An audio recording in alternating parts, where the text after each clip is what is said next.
Gotcha.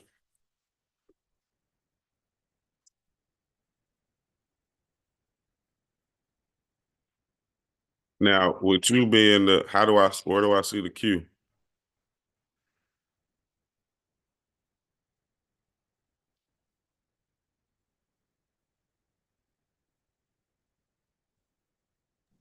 House, can you hear me? Yep, can you hear me? Drew, Yeah, can you hear me? yeah.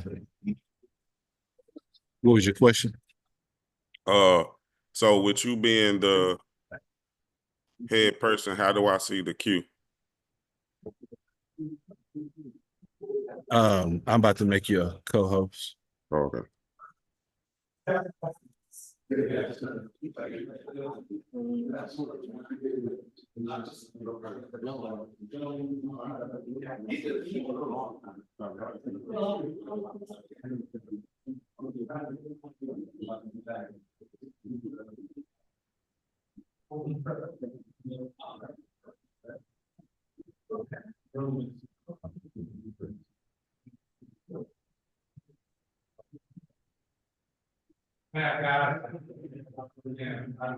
Hold on one second.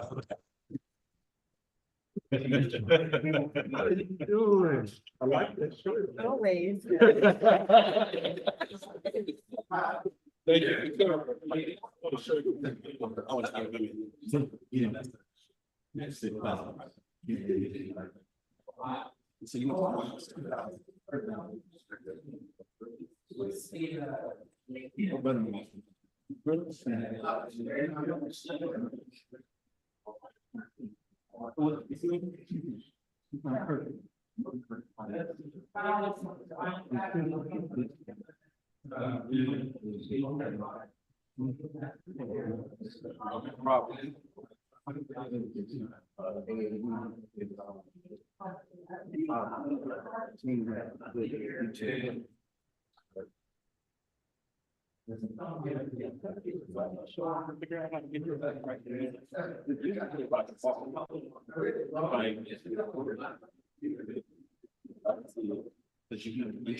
Thank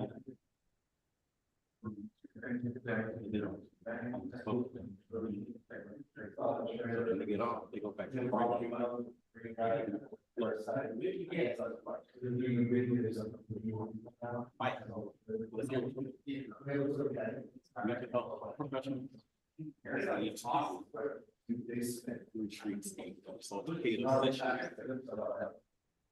it's not there because potato session on the yacht.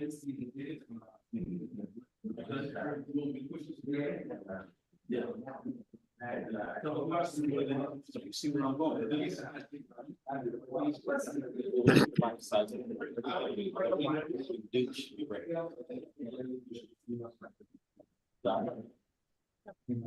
What kind of car do you want?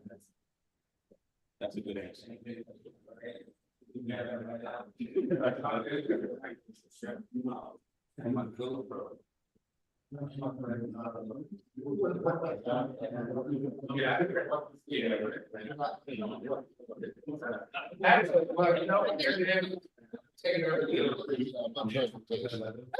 Okay, good.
To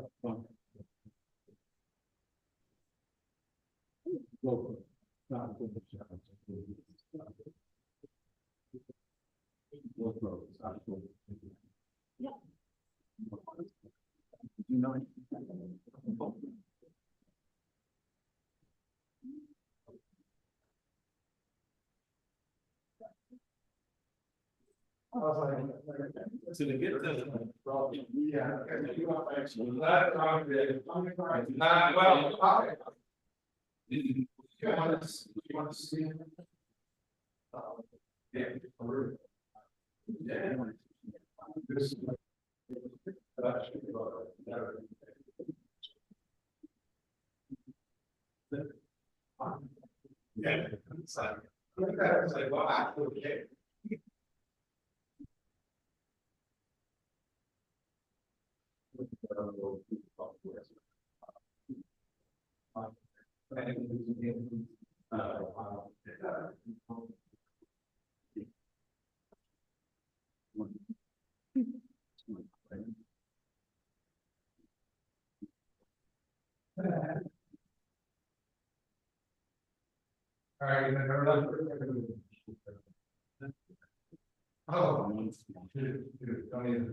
I don't ever want to see that guy. I stand behind. That's what you are. That's what you are.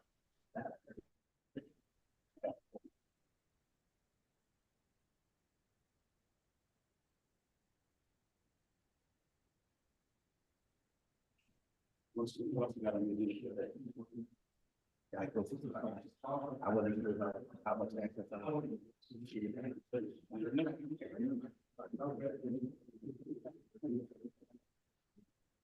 How's she there? Yes, sir. Okay, give me 1 second.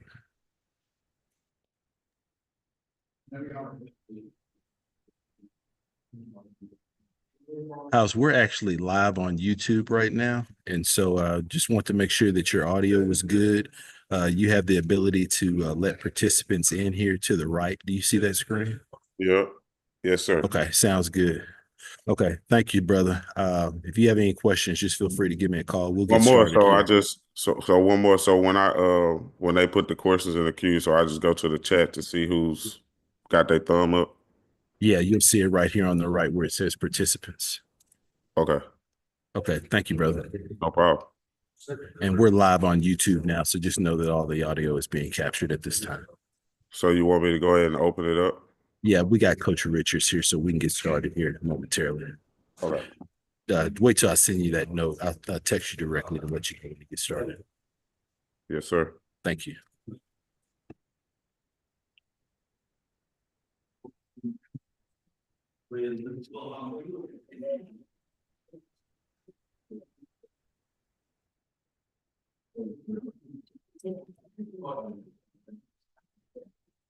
Oh.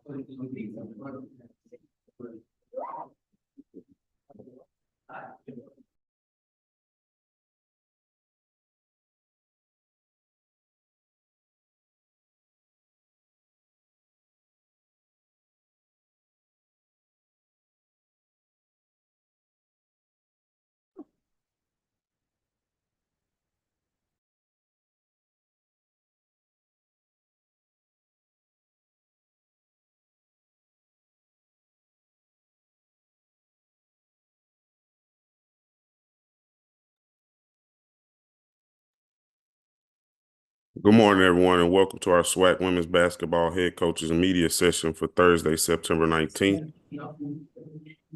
Good morning. We will begin approximately at 9 a.m. with head coach Margaret Richards from Jackson State University, followed by Coach Vernette Skeet from Texas Southern University at 9:20, followed by head coach Erica Leak from University of Arkansas Pine Bluff at 10:30 a.m. Excuse me. And then head coach Bridget Gordon at 10:40. Coach Sandy Pugh from Prairie View A&M at 10:50. Coach Frida Freeman Jackson from Alabama State at 11:10. Coach Janelle Creighton from Bethune-Cookman at 11:20. Coach Kimberly Anderson from Mississippi Valley at 11:30. Coach Courtney Simmons at 11:40 from Grambling State. Coach Carlos Funches from Southern University at 12:10. Coach Nate Kilbert from Alcorn State at 12:20. And Coach Dawn Brown from Alabama A&M at 12:35.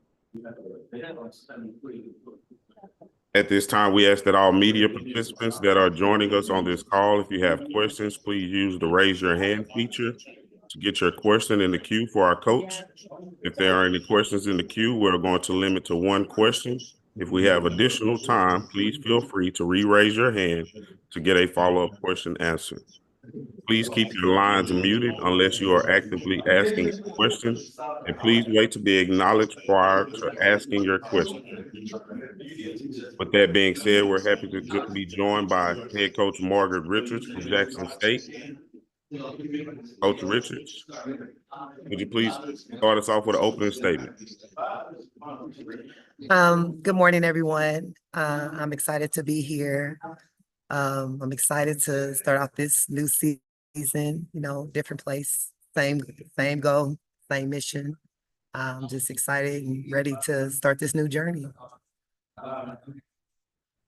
Thank you for that, Coach. We have a question from Charles Hell. You can go ahead. Good morning, Coach. Good morning. Charles Harmon, Minnesota spokesman recorder. You are playing Minnesota sometime this season, early this season, in the preseason. Is it too early to talk about what Minnesota fans would expect to see from your club when they come here to play you? Well, being that we just finished summer, we just tapped in a little bit.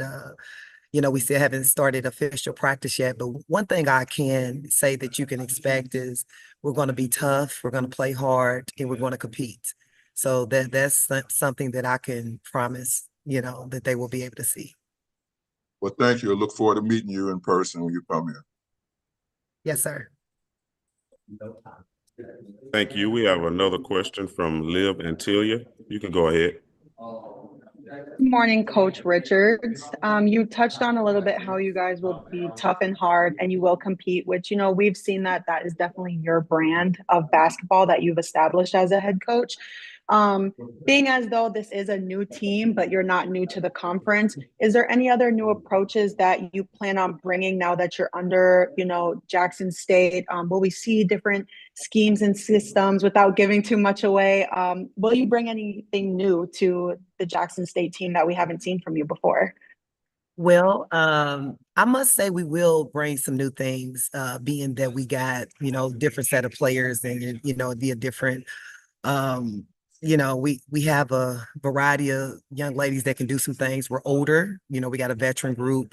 So, and then I got some really good assistants that, that's going to be able to mix some things up for me as well to, some defensive schemes. We're really going to focus on the defensive end. I think you can focus on the defensive end, a lot of great things that can happen for you because you can control that. Some days it's going to be off night offensively. So that's what we're trying to brand in our girls early, starting this summer, defense and rebounding. So that's what we can look to expect. And like I said, we have a veteran group, just trying to get them to all build that chemistry together and so it can all come together. Thank you for that, Coach Richards. Any more questions for Coach Richards?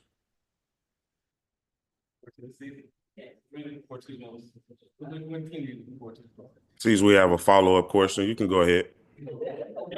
Okay. As much as you are your own coach, you are essentially taking over a program that was built into an established culture of winning. So how are you planning on taking those good pieces, but turning it into your own while still engaging such an active alumni base and, shifting that winning culture under to who Coach Richards is?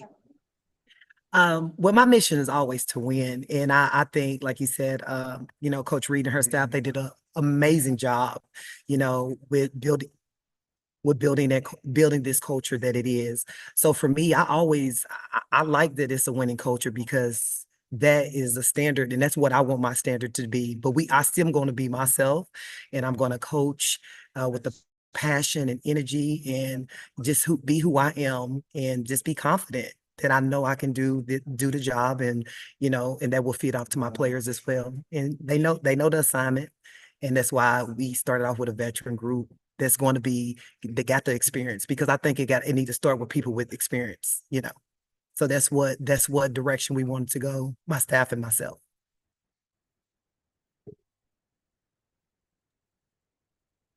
Thank you for that, Coach Richards.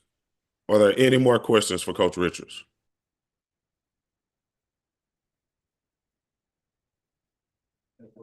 Once again, Coach Richards, thank you so much for taking the time out to join us, and we wish you a great season. Thank you so much. The time is now 10:05. We will have Coach Burnett Skeet from Texas Southern University at 10:20 a.m. Thank you for your patience.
The time is now 10:10. We will be joined by head coach Vernette Skeet of Texas Southern University at 10:20. Thank you for your patience.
The time is now 10:15.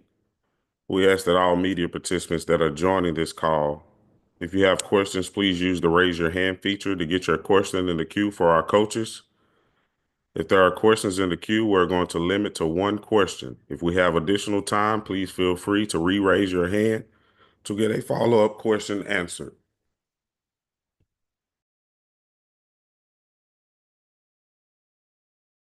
We will be joined by Coach Vernett Skeet from Texas Southern at 10:20. Thank you for your patience.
We'd like to welcome everyone back to our SWAC women's basketball media session.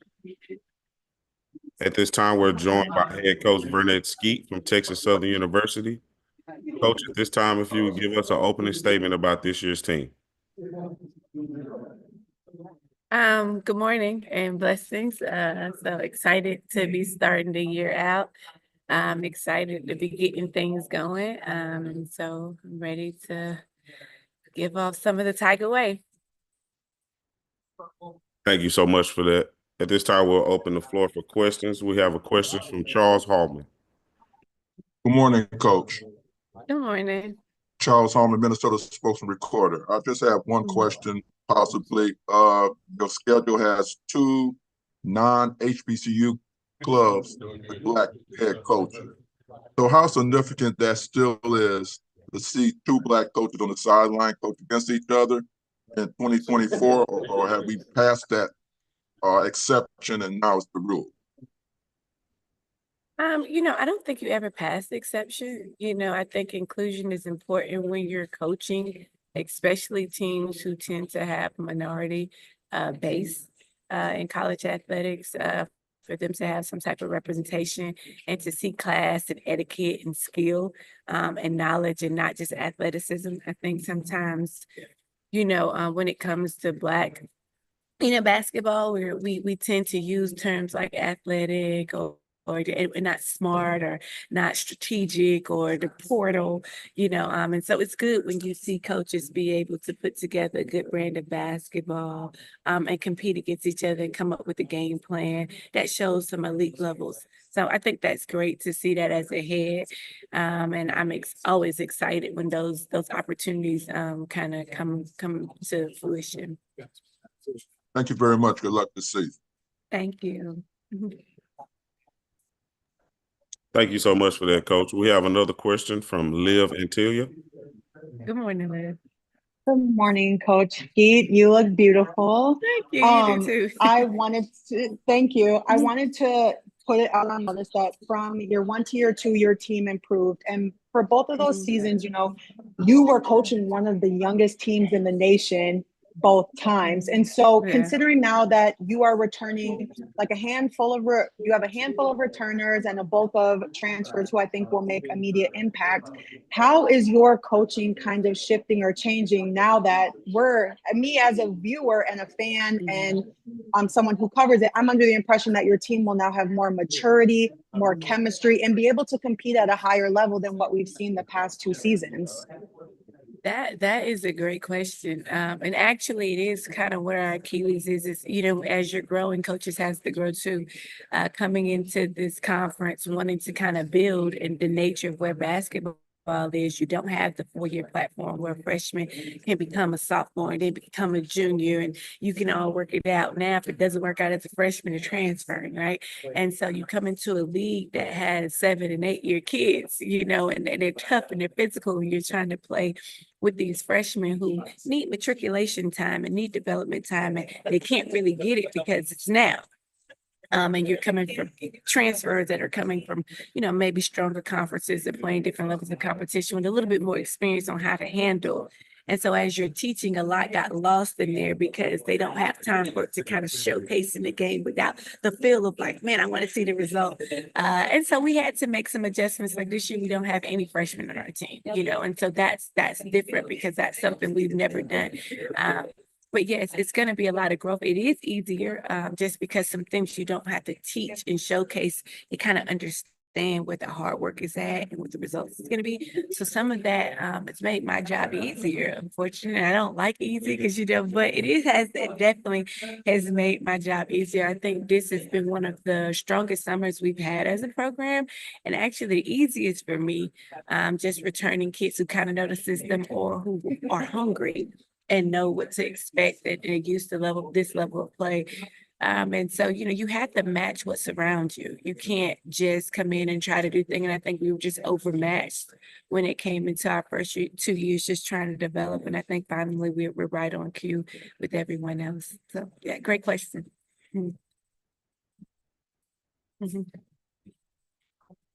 Oh, you can go ahead with your follow-up question.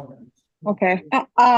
So speaking on that, I was very high on Jada Belton last season. I thought she definitely showed sparks. And through, the big wins you guys got versus some of the top finishing competition within the SWAC, how has your relationship with her grown in order to help develop her game in order to compete with some of the stronger post players that have transferred in or the returning post players within the conference? Coming from me, I think Jada is a phenomenal SWAC player. I think she's going to do really, really well this season. It's been so fun actually having a freshman stick with the process and go and grow with it and trust it. We have a really close relationship because we're both Caribbean too. And so our families are also very close. And so her being able to, believe in what we're doing and stick with it it's just tremendously grown. Like it's been so fun to see her buy in and believe in herself.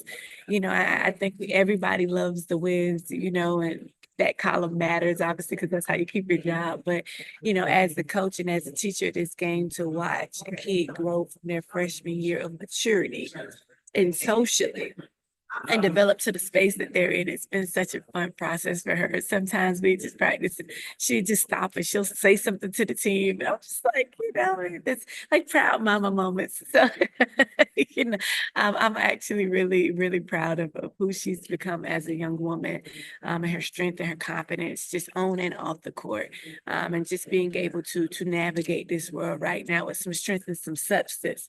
It's like the chicken was already there, but we just gave it a little paprika, a little seasoning, a little Creole spice, And so it just gives it a different flavor. So we're excited that when you bite into this year, you're really going to enjoy the flavor. So. Oh, I lost you. I can't hear you. Oh. Oh, I was like, I have another one. Just want to make sure I can go. Want to give other people the space. As I noted, you've had a typical younger team, and that's shown through growing pains statistically last season. When we're talking about the scoring, putting points up, and then getting stops and the turnovers, how are you as a coach guiding your team and preparing your team through a typically very tough non-conference schedule in order to be ready for the beginning of SWAC play? Yeah, a lot of it, we were averaging about, 15 to 20-second chance points. We were getting beat up a lot around the rim. And then our turnovers, points and transitions that we were giving people, our point guard play and our ability to rebound. Those are areas, even within our guards, we feel like we just got stronger at. Our guards are bigger, stronger, used to crashing a little bit more heavy points of emphasis, because if you take those points away, I do think in the half court setting, we were really good at defending the ball and defending other people's offense with our schemes.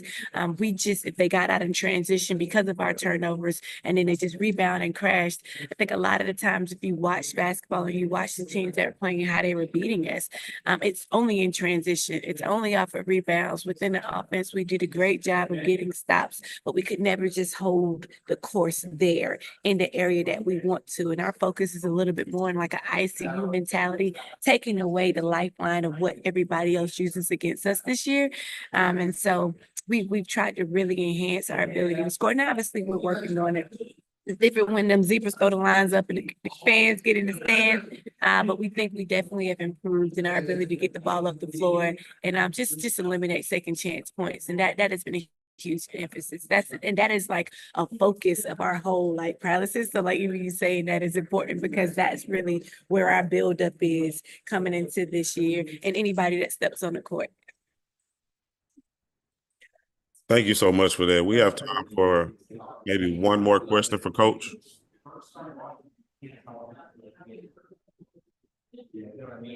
Again, thank you so much for taking the time to join us this morning, Coach. And we look forward to seeing you this season. Thank you. Thank you. I have a blessed day. Coach Lee, you ready?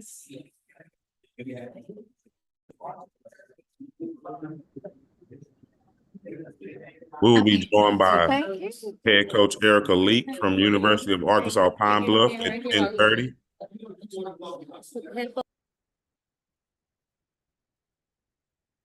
We'll be joined by head coach Erica Leak from University of Pine Bluff at 10:30 a.m.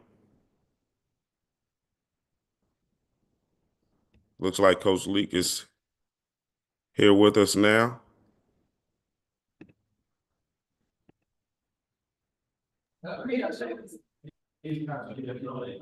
Thank you for joining us, Coach Leak. At this time, if you could open us up with the opening statement. Good morning. Thank you for having me. I'm Coach Leak, and I'm a recent hire here at the University of Arkansas at Pine Bluff, where I'm extremely excited to get the ball rolling and getting the girls to the floor. Right now, we have been extremely busy with gelling with 9 new players and 3 returning players and an entire new staff. Just molding and gelling and trying to find what we do best and work on our chemistry. And so it's just been a really exciting time to just mold quickly as we look at the calendar. Season will be here before we know it, but I am optimistic. We're in the direction that we're heading with the girls that we were able to get getting in the fashion that we were hired. So.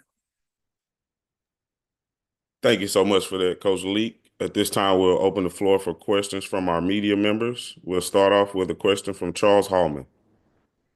Morning, Coach. Good morning. Charles Hallman, Minnesota spokesman, recorder. Congratulations on your job. Thank you. Has it been a whirlwind situation in terms of making all the transition you have to do, and have you had a chance to breathe, and also had a chance to somewhat put in what you want this team to look like in your first season? Right. Well, definitely, we hit the ground running, in the portal looking for girls, young women, to see if they could fit the mold of the style of play that I'm accustomed to playing. And so my coaching staff and I did a very good job of beating the pavement and finding those pieces that we know that we can develop and get them to a place where we'll be playing up-tempo basketball with an inside-outside philosophy. And I have had not a lot of time to breathe, but it's been fun. It's been passionate, and really just doing the things that's necessary to get on the floor and be competitive and be a top competitor in this conference. Thank you very much, Coach. Congratulations and good luck this season. Thank you. Thank you for that, Coach. Do we have any more questions? Coach Leak? Yes. Mr. Hallman, you have another question? Oh, we'll do. Yes, if you allow me to, I appreciate that. If there was any particular thing that would distinguish your team when you come on the floor, what would that be? Can you repeat that? It's breaking up a little bit. If there's any particular emphasis or any trait that you like your team to always have when they step on the floor, what would that be? Yeah, tenacious dog defense. I'm a defensive minded coach, and we want to, dictate what our opponents do out there. And we want to make you uncomfortable, and also just know that you're going to have every shot contested and that everything is earned. And so one of the piece of identity that, I can hang my hat on is defense. Thank you for that. We'll go to Miss Liv and Hi, Coach Lee. Congratulations on your new position and welcome to the SWAC. You kind of answered my question in your last answer, but when speaking on who you are as a head coach and just what is your culture, if you had one word to describe like what your culture is as a head coach? Okay, you said one word, but my core values are the 6 C's, and that's character, commitment, confidence, class, courage, and that's going to create a winning culture. And we are very, we talk about those every single day because I'm a firm believer that, who you are off the court is a direct parallel and correlation to who you are on the court. And so having high character and being committed to this thing and having enough courage to do what's hard at times and just stick to our core values. And, another C is community, being out in the community, giving to serving others, giving to someone other than yourself is extremely important to who I am. And the players are buying into the core values, and the culture is building day by day. Thank you for that, Coach. Do we have any more questions for Coach Leak?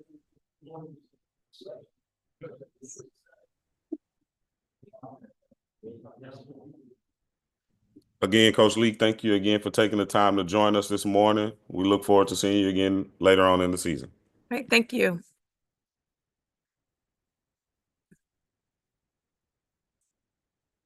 Wait a minute, wait a minute.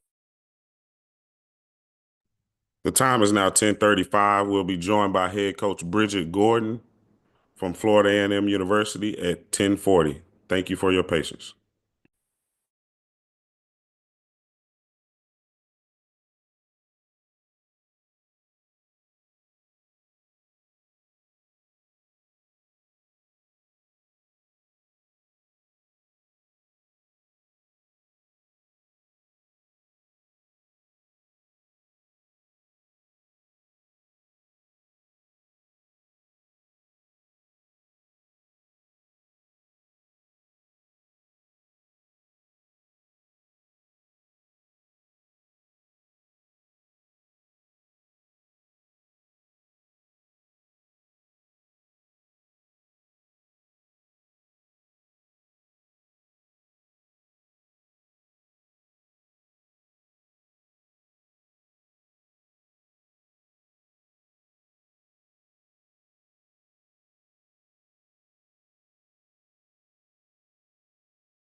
Good morning again. The time is now 10:39. We are joined. Good morning. We're joined here with head coach Bridget Gordon from Florida A&M University. At this time, Coach Gordon, could you please start us off with an opening statement? First of all, I just like to say good morning. I'm super excited about year 2 up under my belt, a great opportunity. Brought in some new players, 8 new players with some of the old players from last year. Jumping right into my schedule, got a tough non-conference schedule. Opening up with Howard at home, the likes of Florida State right across, right, the train tracks. We got Florida, we got Georgia Tech, we got UCF and some other ones. But I'm just super excited about year 2, super excited about the SWAC. It's wide open and hey, we just home cooking. Thank you for that, Coach. At this time, we'll open the floor for questions from our media members. We have a question from Charles Hallman. Good morning, Coach. Good morning, Mr. Charles. Charles Hallman, Minnesota spokesman recorder. What have you learned that made you a better coach from year 1 to year 2 in your belief? In my belief, just understanding timeouts, momentum swings, different stuff like that, using my assistant coaches more in timeouts. Just the whole game, just how to manufacture a game, not having that experience being, 2 seats over. That's going to bring a lot of more experience in year 2, and I'm excited about that.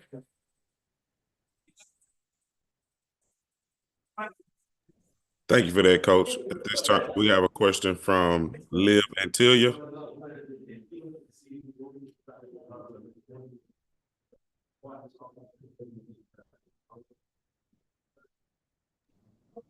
Miss Antilia.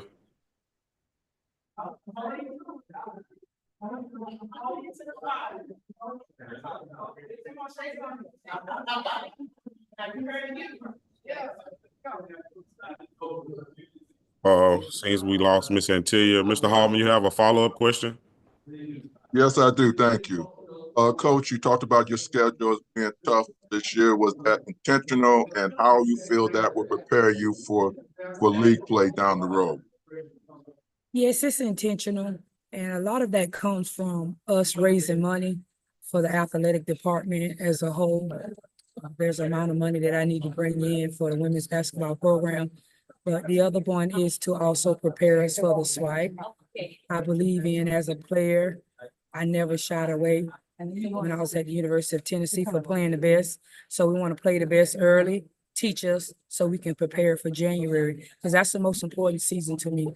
I'm not worried about my record in non-conference as a head coach. I'm just concerned about the SWAC, and my schedule is definitely going to prepare us. It should take us to anything that we're going to see in the SWAC and prepare us for it. So yes, it's intentional.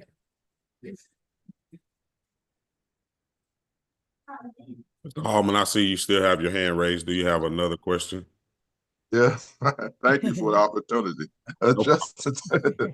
Coach, just in terms of too often Black coaches not looked at for the X's and O's. They more looked at being recruiters. So do you feel that as a head coach, you are getting that kind of respect that you, for your tacticianing abilities, more so than just being able to bring players in?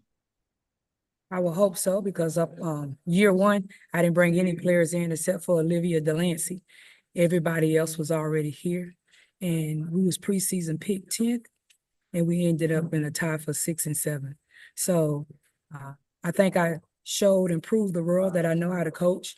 And you can just start off going back on my coaching debut at the University of Tennessee, where I started my debut as a student athlete. So to get up there and go pound for pound, punch for punch for the University of Tennessee, I think that was an eye-opener to a lot of people. And just what I was able to do in the SWAC as a first-year head coach, coaching some young ladies that I did not recruit. And just to do the job that we did, and we felt like we could have went further. But hey, we got to the SWAC. They hadn't been to the SWAC yet. That was the first time. So it was important for me to get my young ladies there. So once you get that taste, they know what it takes to get there, but they also know what it takes to stay there and win there. Thank you again very much, and good luck this season. Thank you so much. Do we have any more questions for Coach Gordon?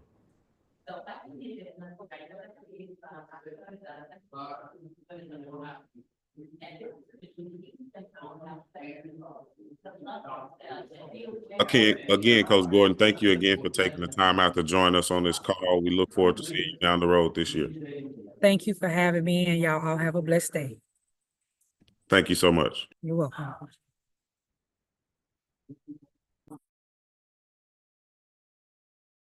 The time is now 10:45. We'll be joined by head coach Sandy Pugh from Prairie View A&M University at 10:50. Thank you again for your patience.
The time is now 10:48. We'll be joined by head coach Sandy Pugh from Prairie View A&M University at 10:50.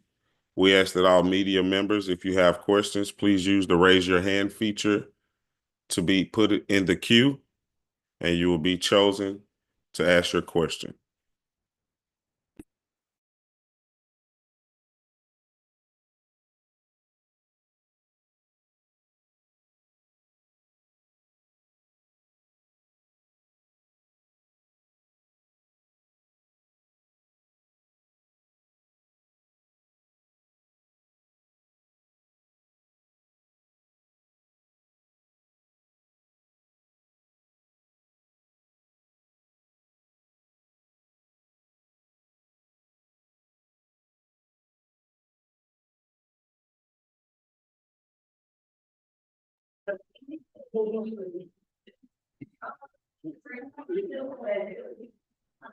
Hello, everybody.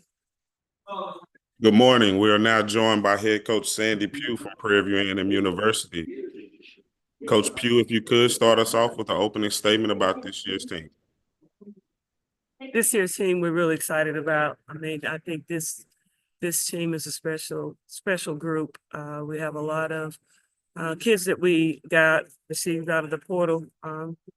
3 new freshmen. We're returning who I think is the strongest front court in the conference in Amari Williams and Adriana Waddle. Niam Thornton returns to the lineup as starting point guard. So we're really excited about where we are and our progress so far and our potential this year.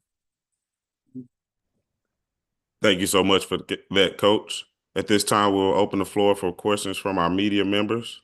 We'll start with a question from Coach Mr. Charles Hallman. Good morning, Coach. Good morning, Charles. Charles Hallman, Minnesota Spokesman Recorder. Your schedule includes Minnesota this year, and hopefully you can talk to us about what Minnesota fans will expect to see from your club when they come here to play. Yeah. Pace, getting the ball up and down the court. Like I said, we returned 2 forwards that I think are going to be special players for this year with a lot of experience. We didn't play them a lot together last year. We expect to do more of that this year. We brought in a number of guards who can help us and facilitate. I didn't think we played our brand of basketball last year. We just had some injuries, had some, I've been coaching 30 years and I've never seen so many plantar fasciitis and juvenile arthritis in knees as we had last year. So definitely a different team. We're healthy and I know we have the talent to come in there and compete. So we're excited about that game and as well as the rest of our schedule. Thank you, Coach. We now have a question from Ms. Liv Antilia. Good morning, Coach Pugh. Hello, Ms. Liv. How are you doing? I'm doing great. Good. So your team last season really made a push and showed that they could finish to make that final seed within the SWAC tournament. You were a team who, especially at home, you were extremely competitive. As you noted, you have 6 transfers coming in, really to replace the big gap that Payne left when she graduated. So how is this team going to be different than last team, if anything, or will we see a more versatile scoring front this season? Right.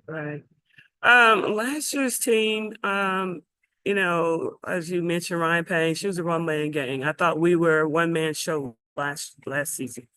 This season, you're going to see a team that's sharing the basketball, multiple touches, a lot of ball screen actions. You're going to see a lot of 5-out motion. You're going to see us getting the ball up and down the court, made or missed basket. It's going to be high energy, fast paced. The kids love it. We brought in some kids to show up our defense. We just have to be more consistent in terms of finishing. I thought we had a number of opportunities where we could have closed gaps in games by simply doing the simple things, making the layups or, staying in defensive stance and not picking up that turn the corner foul on the ball. So just some little things made all the difference. And this year's team is going to be definitely, as I said, more of a team. There won't be just one person that you can stop PV. You're going to have to stop everybody. So we were intentional about this recruiting class. We love this team from top to bottom in terms of the talent, in terms of the people, in terms of the coachability. We're really excited about it. Last year's team, we just didn't have, we had to move Ryan from 1 to the 2 and then back to the 1 and fluctuate, those positions. So she wasn't able to consistently just play one slot. This year we have kids who can define their roles and be more consistent. So like I said before, we're excited about this team. This team is going to be an amazing team. Going into my 7th year here at PV, my first year was definitely my best team. This team will be a close second, if not a number 1. They have all the tangibles. And so they're going to be exciting to watch. We have another question from Mr. Hallman.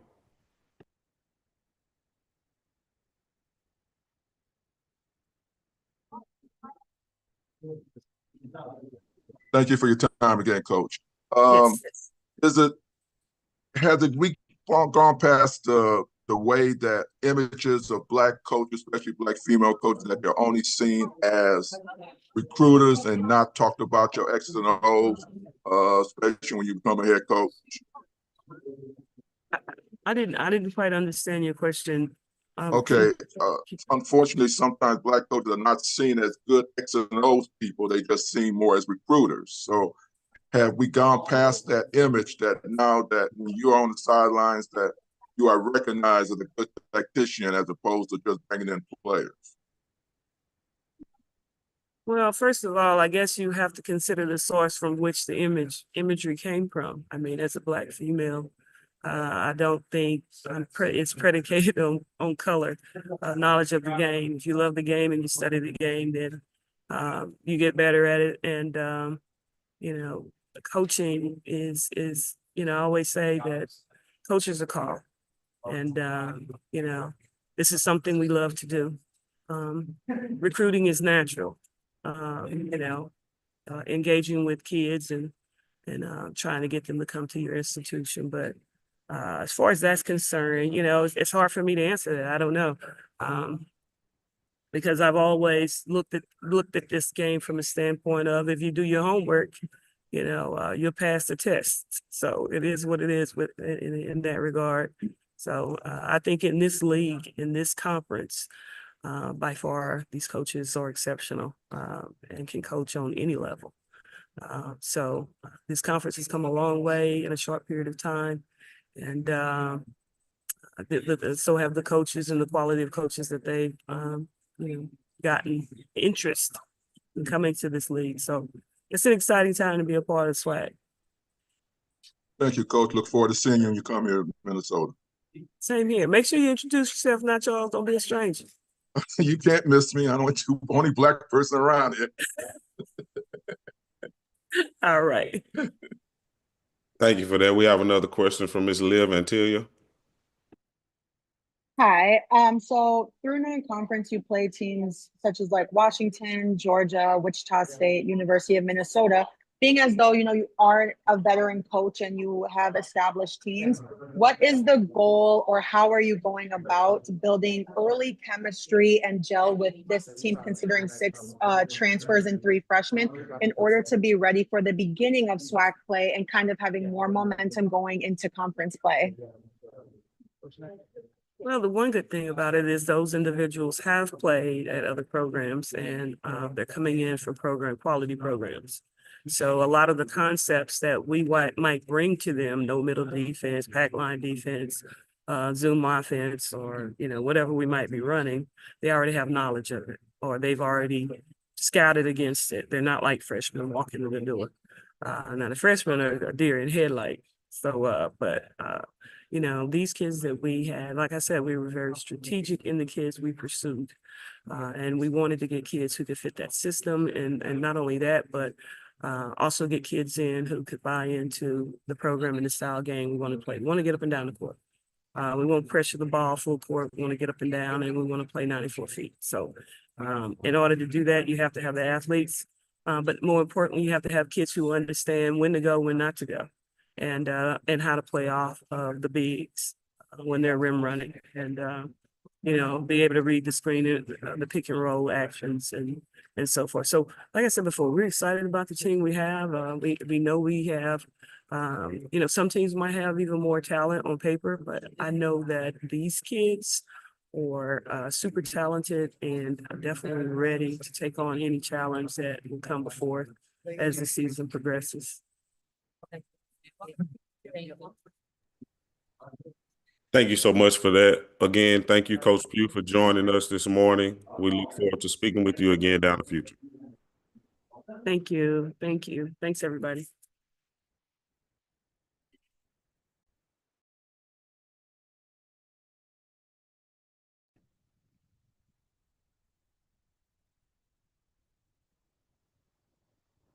The time is now 11 a.m. We'll be joined by Coach Frida Freeman Jackson from Alabama State at 11:10. Thank you for your patience.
The time is now 11:05. We will be joined by head coach Frida Freeman Jackson from Alabama State at 11:10.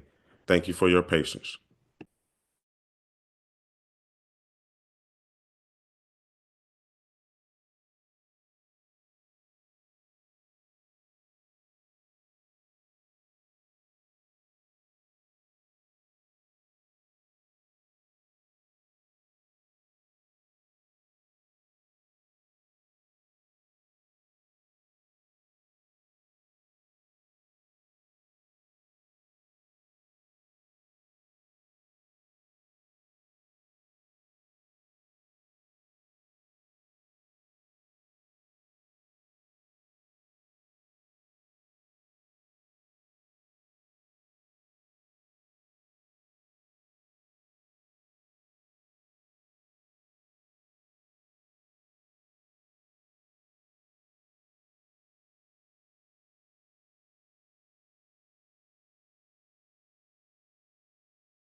Good morning to everyone again. The time is now 11:09. We are joined with head coach Frida Freeman Jackson from Alabama State University. Coach, if you could just start us off with an opening statement about this year's team. Yes. Hey, everyone. It's Coach Jackson with Alabama State, like you mentioned. This year, the girls have been working extremely hard. We've been doing our preseason. We actually get started with a regular season on September the 26th. I have a couple of transfer girls. One girl from Bethune-Cookman, Amaria Tucker. We're expecting a lot out of her to fill the void that we missed out on Shemaya Ward on last year. She was a 6-year player, but then decided not to play and just focus on her academics. So Amaria Tucker, she should help us a lot in the interior. And then also we have a transfer from Alabama A&M. We're expecting a lot out of her. She had an ACL tear on last year. She didn't get an opportunity to play. But the previous year, I thought she did a really good job of running their team. So we're expecting a lot out of her. But far as the returning players, Cordesia Harris, you know, she's a walking double-double. She reminds me of Angel Reese on a different level, but she gets that after it. And so she should average a double-double. She's been flirting the last couple of years. And then also my baby, she averaged like 30 minutes a game. You're talking about, we call her Coco, but her name is Elijah Lay Ackridge. She was a freshman last year, so she clocked a lot of minutes and she's strengthened her body. So we're expecting a lot out of her as well. But it's just a matter of us grinding and getting back to respectability, doing the things that we've done in the past, as far as getting back to our winning ways. Thank you so much for that. This time we will open the floor for questions from our media members. We'll begin with a question from Ms. Liv Antilia. Hello, Coach Freeman Jackson. How are you doing? I'm doing fine, and yourself? I'm doing great. You look lovely. Well, thank you. You're welcome. So I wanted to ask, you know, you from 2 seasons ago after you lost multiple, like literally 70% of your points into going to last season. It was a very up and down season. You guys battled injury, players in and out of the lineup, and you fell towards the bottom of the conference. What has been your message to the team this year going into this season to help change their mentality or their mindset in order to be back up where really Alabama State is used to competing at? Trying to make sure they understand our culture, the standards at Alabama State. I've gotten, you know, as far as them trying to get bought into PAC, which stands for the way we want to play. We want to be physical, aggressive, competitive, and tenacious. And those are the things that we talk about on a daily basis, making sure that they understand we compete. Okay, we've always known to be one of the most aggressive teams in the SWAC. We've always was on the top tier of the SWAC, and what happened last year, I got selective amnesia. So we don't plan to be there ever again. Thank you so much for that question. We have a follow-up question from Ms. Antilia. Thank you for that. From what I could see, you have about 9 returners and 7 transfers, give or take. So about half and half. Going into the non-conference schedule, which is typically a very competitive, heavy schedule, how do you as a veteran coach help your team get chemistry quicker and sooner so that they're prepared for the beginning of conference play and not necessarily hitting their stride towards the end? Yeah, last year I didn't do a good job. We had a fairly new team, especially talking about girls, just like you said, 70% outscoring or what have you. And I know my girls lost their confidence before the SWAC play started. So it's going to be very important, myself and my coaching staff, to do a really good job, talk to the young ladies and make sure that we compete. Although we playing a lot of Power 5 schools, we have to be competitive. And when you competitive, the girls will continue to have their confidence and understand when the SWAC come, the girls are not going to be as long, as fast, or what have you, and they'll feel good about themselves when January roll around and we get into SWAC play. Thank you so much for that question. Do we have any more questions for Coach Freeman Jackson? So there's another. We have another follow-up question from Ms. Antilia. Yes. So you mentioned Cordesia Harris. I was very big on her last season. I love her game and what she brings to the floor. I've seen her in the gym kind of working on her versatility, and you said she's flirting with a double-double, and I thought that she was going to hit it last year. What are those conversations that you're having with her as this is her last year of eligibility, of the impact that she can truly have in this conference and the potential that is in front of her that she can attack? Yes, I made Cordesia a captain this year. Her leadership has to step up. She has the ability to be a leader. She came into last year with Shamaya Ward playing being the second lead scorer on the team or what have you, but she understands that she's going to lead this team. She's gonna have to be totally bought into what we're trying to do, and she has to mature. She has to get it done and make sure that the other girls understand that this is her last go around. And I think she's going to have a lot of success if she continue to lead this team the way she's capable of. I love that. Thank you for answering all my questions. No problem. Do we have any more questions for Coach Freeman Jackson? You know what I'm saying? Again, Coach Jackson, thank you again for taking the time out to join us, and we look forward to speaking with you again later on in the season. All right. Thank you all.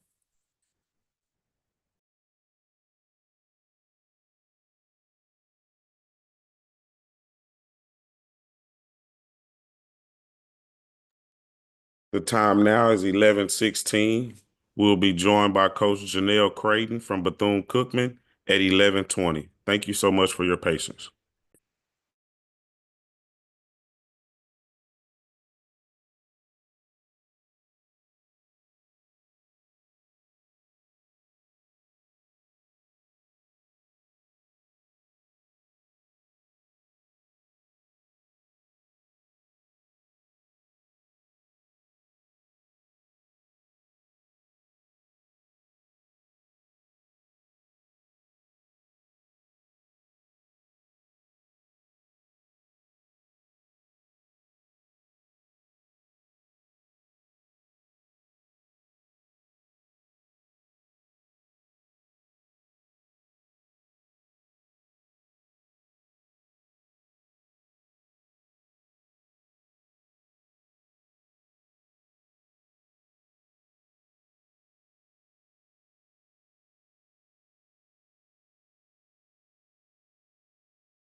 The time now is 11:19, and we're joined by head coach Janelle Creighton from Bethune-Cookman University. Coach, at this time, if you could start us off with an opening statement about this year's team. First off, hello, everyone. Thank you all for having me. This year's team is a brand new team. People say that every year, but for us, we have half of our team is new and half of our coaching staff is new. And so we have an exciting new opportunity to come in and make hopefully some waves in the SWAC. We were voted 8th, which we understand, but it is our mission to prove that positioning wrong. We're also just very excited about our non-conference and some of the really good teams we get to play to get us ready for what is always a fierce conference schedule. Thank you so much for that. At this time, we will open the floor for questions from our media members. We'll begin with a question from Ms. Liv Antilia. Hello, Coach Creighton. Hi, so good to see you. It's good to see you as well. How are you doing today? I'm wonderful. I'm wonderful. Happy to be Good. here. So you noted that this year is a brand new team, but you still do have two players that I love, and I noted on mine that I think they are the best returning post duo. That's my personal opinion. How has your approach to this season been different in the way that you guys got hit with injury bug last season that really took you out of a really nice spot in conference setting? So has your approach to the season been different in order to hopefully mitigate those issues as the season progresses? I would say yes, but maybe not with a focus on that piece. I think our approach has been different because we are a little bit more committed to the style of play that we want to play.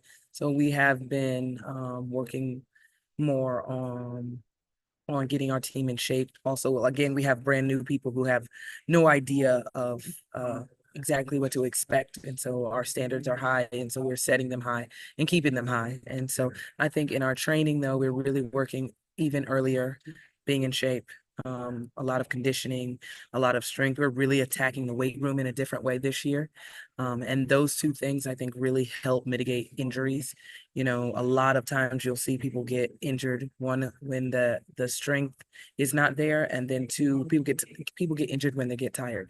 And so the better in condition you can be, the more you can hopefully alleviate that. Now, things happen, right? Freak accidents, and we pray before every game. So that's our way to mitigate that. But on that end, I think from the things that we can control, it's really attacking the weight room with a whole different mentality, as well as our conditioning.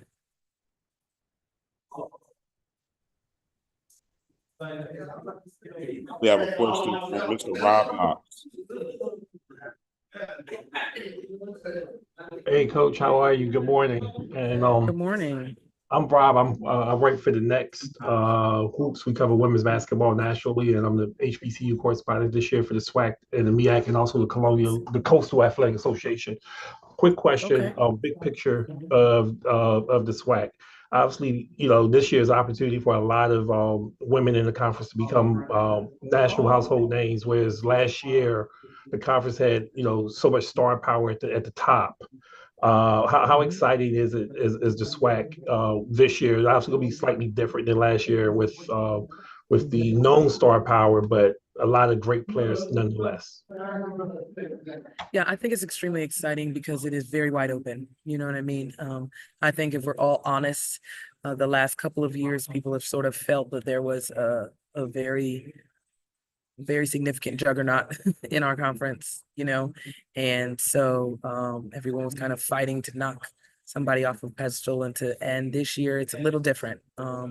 And that's not to take away from any teams. I think we have amazing teams, but right now we're all just fighting. Everybody is ready for this dogfight that's going to be night in and night out with no kind of preset notions about each other.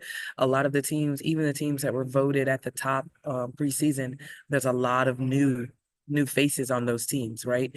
And so when you put all of that together, what you have is a conference that is no doubt full of talent, both on the court and then on the sidelines as coaches. But then you also have a conference full of people who are just hungry to get to that top. Everyone is scratching and clawing, and no one has any barriers holding them back. So I'm very excited about that. I think that hopefully that people will take notice of the SWAC a little bit more, and not just a few teams, but the conference as a whole, and really understand how much star power there is on every team.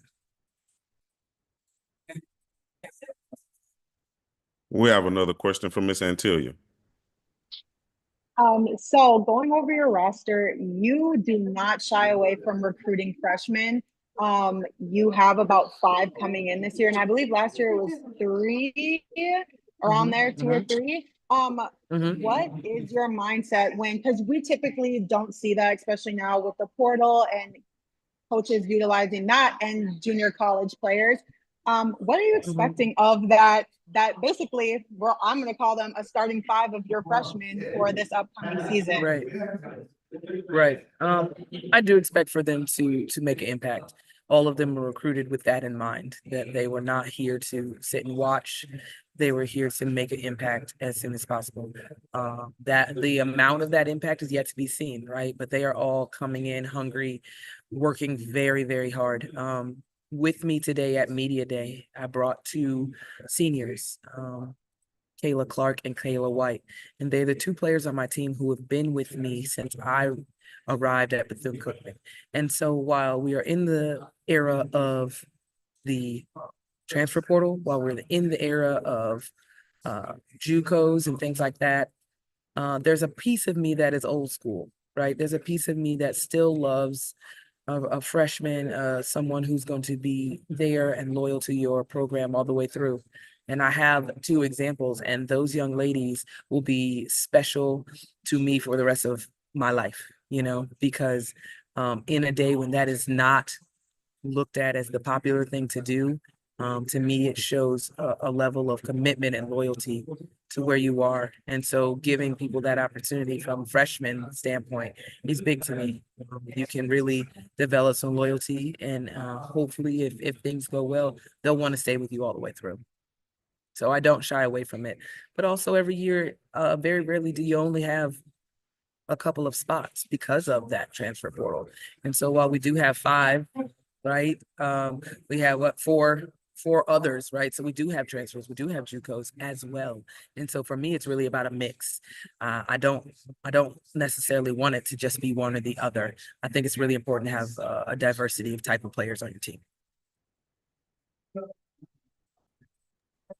We have a question from Charles Hallman. Good morning, Coach. Charles Holman, Minnesota Spoken Recorder. I'd like to go back to what you mentioned earlier about the competitiveness of the SWAC.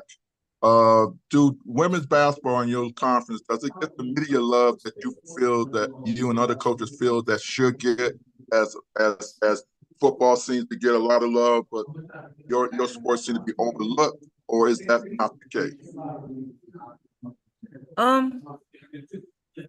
I don't know if it's my place to say.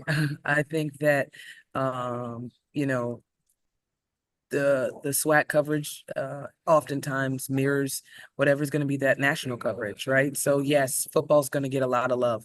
It's the most popular sport in this country, period.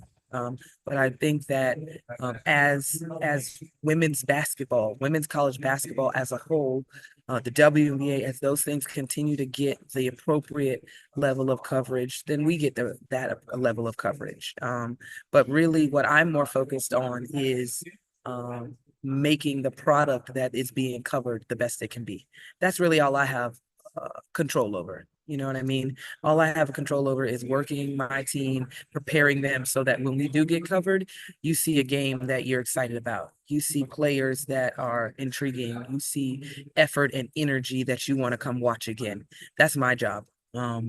For the coverage, it'll come, and it has. I think that we have seen in the last couple of years the rise in women's basketball, and that wouldn't be the case if it wasn't for amazing players, right? Amazing coaches, great games being played. And when that happens, that coverage, it grows. You know, I know our team last year, the last couple of years, I would always say, why it seems like every game we are away, we're on HBCU Go or we're on something every single game. And I think it's because we played a fun brand of basketball. We were going to bring energy. Were we going to win every game? Maybe not, but it was going to be a good game. It was going to be a tight game. It was going to be, and then, you know, our games get played over, and I know others do as well, but I can't tell you how many times I have family members and friends who come and say, I watched your game yesterday. And I'm like, no, you didn't. What are you talking about? And they don't realize, so they talk to me that they watched a replay, but they were screaming and yelling at the TV because it was exciting. And so that's my goal. I want people to, when they do stumble across my team, when they do run across some coverage of us, that they enjoy what they've seen and something sparks in them to want to come back.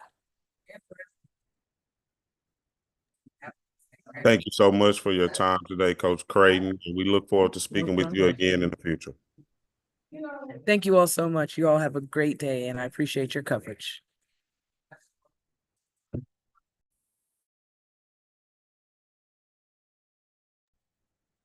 Next, we will be joined by head coach Kimberly Anderson from Mississippi Valley State.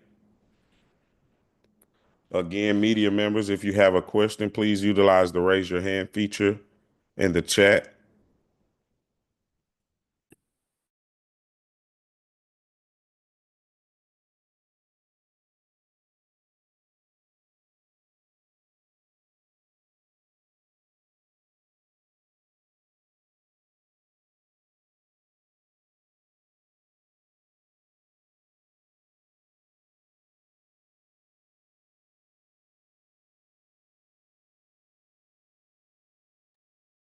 Please bear with us momentarily as we get Coach Anderson.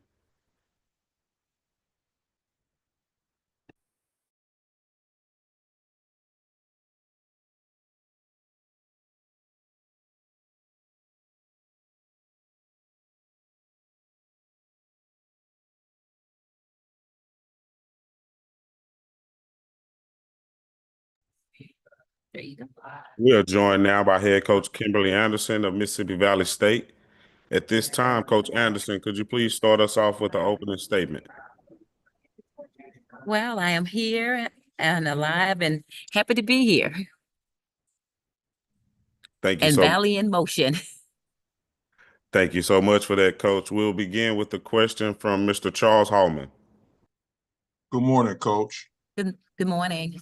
Charles Hallman, Minnesota spokesman recorder. On your schedule this year, you have at least 2 PWIs with Black head coaches, including one with a female Black coach.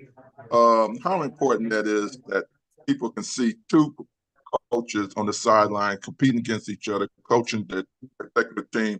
Does that become more of the norm and not the exception, or the other way around?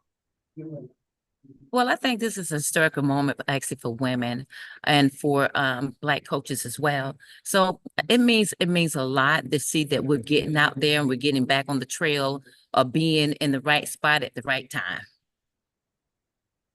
Thanks very much. Good luck this year. Thank you. We now have a question from Miss Antilia. Hello, Coach Anderson. Hello. So I want to note that you're coming off an improvement from year 1 to year 2. So now what was the focus heading into the off season prior to year 3 to improve the team even more and continue to take those steps moving forward? But what I started was a MVSU Women of Empowerment. And this empowerment is to allow young women to embrace themselves, to know who they are, to basically deal with their mental as we prepare them for the season. So with hopes of this, I'm trying to bring a different feel on the court that will allow them to be more expressive, so that they can be better players in terms. I love that. Quick follow-up question. So Mississippi Valley typically sees one of the hardest non-conference schedules out of all of HBCU basketball yearly. So how do you as a coach plan on building chemistry and gel, especially with a bulk of new players, through tough games to prepare for SWAC play at an earlier time than when we saw you guys really gel last year and be a lot more competitive? Well, what I did, I believe I brought in the right players this time. And so with that being said, we starting our bonding process early than last year. Like I said, trying to feel that place where we belong with each other so we can be successful on the court as we start our non-conference play. We have a question from Rob Knox. Hey, Coach. Good morning. How are you? I'm very well, thank you.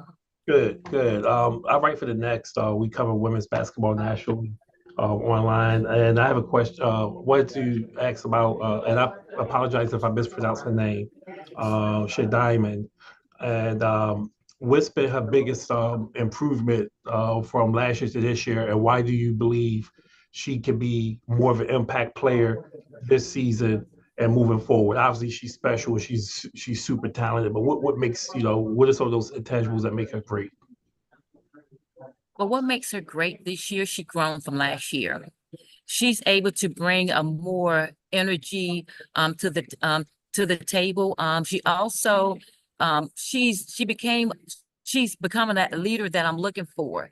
She's now uplifting players. She's motivating players, trying to get everybody, at the point that we want to win. We don't want to be at the bottom. We want to be at the top. So she brings a quality of leadership.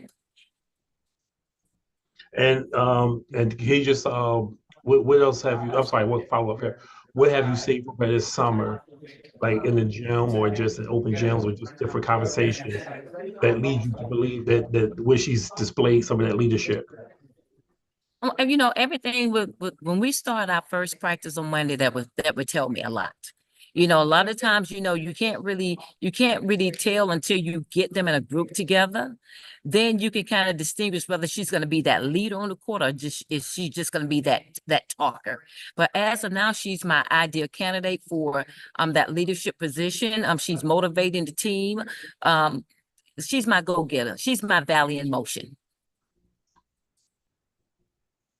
Thank you. You're so welcome.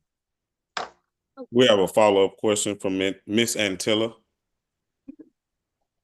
He asked a question. I was going to ask a question specifically about Shadiman McKnight. She led your team in multiple categories statistically last year, but Reed was her counterpart. That was pretty much her right-hand man through the games last year. And she is a returner too. And I think she is still an energy bunny.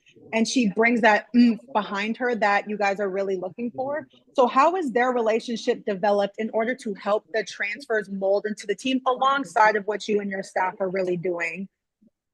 Well, Jalea and Shadiman both played at the same school. So they both are impact with energy. They motivate each other, especially Jalea.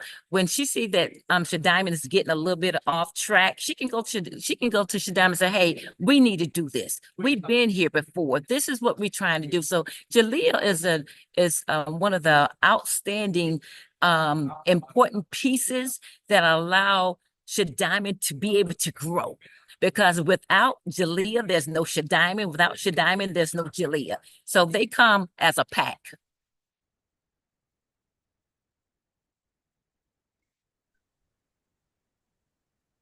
You can go ahead with your follow-up Okay. question. One more question.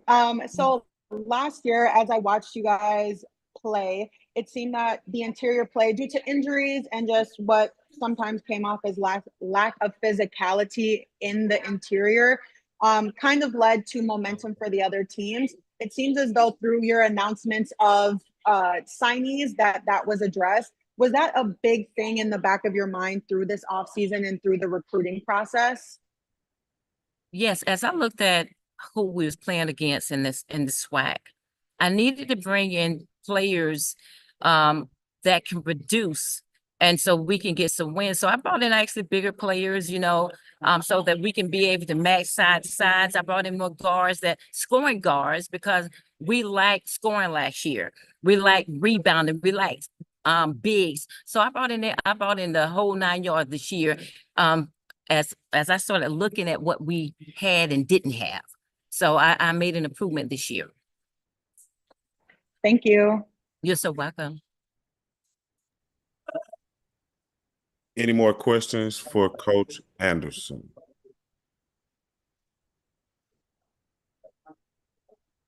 Again, we want to thank you, Coach Anderson, for your time today, and we look forward to speaking with you again later on this season. Yes, sir. And thank you for having me.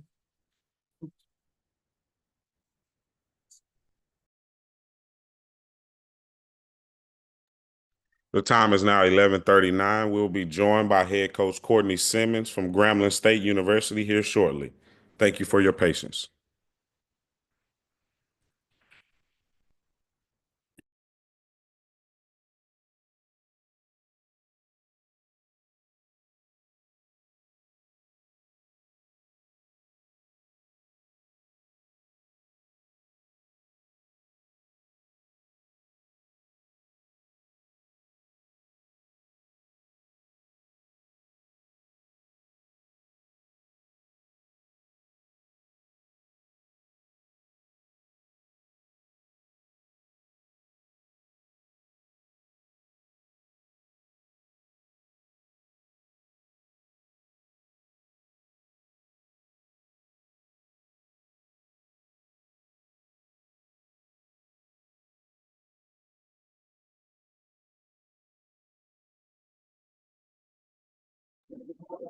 Hello, everyone.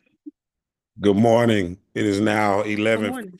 and we're joined by head coach Courtney Simmons from Grambling State University. At this time, Coach Simmons, if you could start us off with an opening statement about this year's team. I just want to say hello, everybody. I see a familiar face. Hey, Liv. This year, I think it's a new team. It's a different team. I think last year we had really one style of play, and that was to just go as fast as we could.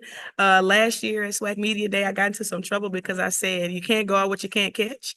And then I went out and got a 6'6" girl.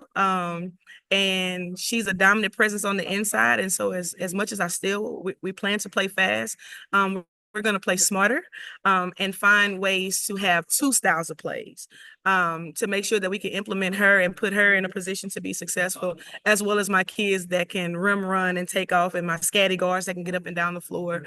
We're healthy, we're happy, we're team bonding has been great. And I think we're a lot closer this year than we were all season last year. And I think that's because I have so many upperclassmen. We are very junior, senior, and super senior heavy. And I think with that experience and that maturity, it has put us in a position to where we're not having some of the headaches with just the learning curve that we did last year with so many new kids. Because I had 10 kids last year and I have 10 new kids this year. So, yeah. Thank you so much for that, Coach. At this time, we'll open the floor from questions from our media members. We'll begin with a question for Ms. Antilla. Hello, Coach Simmons. Hi. Looking beautiful. Thank you. Thank you. So last season, you guys finished with a record of 23-10 and 15-3 in conference. It was your first season ever as a head coach. So how did your approach over the summer change, knowing that now you got to do your full recruiting class into the team? You got some players under your belt, learning your culture, your system that we're moving into this next season. How did your approach change, if it did, going into this upcoming season? Yeah, I have a different mindset. I think my approach overall is still the same, but I think my vision is a little bit different. And when you lose essentially at the buzzer in a semifinal game in a conference tournament, it does something to you on the inside. And I needed to get to a place where I was more comfortable with my roster. So with me only having 4 kids returning from last year, I was able to get 2 kids from my previous school that got in the transfer portal. So now instead of just having 4, I have 6, right? So that is half of my team are kids that I've already coached before. And I think having that confidence and with them and that confidence that they have in me as their coach, I think has put us in a position to where, I don't know, we got a one-track mind. We're locked in and we're focused, literally a one-track mind right now. We have another question from Rob Knox. Coach, how you doing? Good morning. How you doing? I'm doing well. How about you? I'm doing great. Good to see you again. I have 2 questions. One is start with the elephant in the room. The elephant, oh man. What's the elephant in the room? Hey, look, we know preseason polls don't necessarily matter, don't mean don't mean anything in the grand scheme of things, but somehow they have to do a preseason poll and you were at the top. How excited is that for your program, especially coming off of what you all accomplished as you went through last year? Well, I'll say this. I didn't just make one preseason poll. I made 2, right?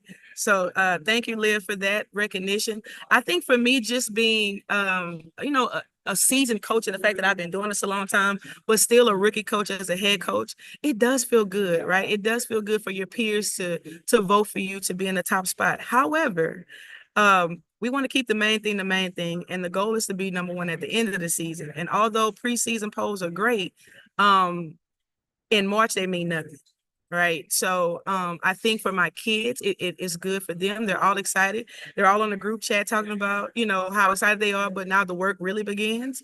But I also had to take a second to kind of manage emotions because at the end of last season, none of my kids were selected to be on all conference selections. And I think we might have been the only team out of the 8 teams that made it to the tournament to not have anybody represent our team. And then to be selected number 1 and not have anybody on it, I think they have some feelings about it. And so just trying to control their emotions and try to make sure that they understand that, it's not how you start, but more so how you finish. But we're in a situation where I don't play any kid, and you can look this up. I don't play any kid on my roster. I think the most minutes played last year was 24 minutes.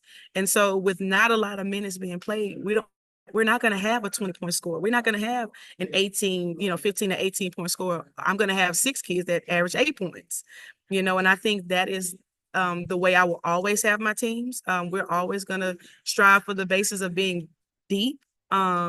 And I think that helps us in the long run down in, February and March when everybody's hurting. You're going to feel a little bit more fresh when you're only averaging 22, 23 minutes a game, if that. Right. So that's not an elephant in the room. That's good. That's good stuff. That's good stuff. I can't hear you. You're muted.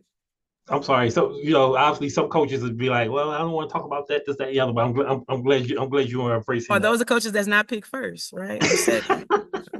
Good point. No shade. Point. I'm just saying. Yeah, but it helps, right? It helps me with recruiting. Right now, I'm recruiting against Southern Miss, UL Lafayette, La Tech.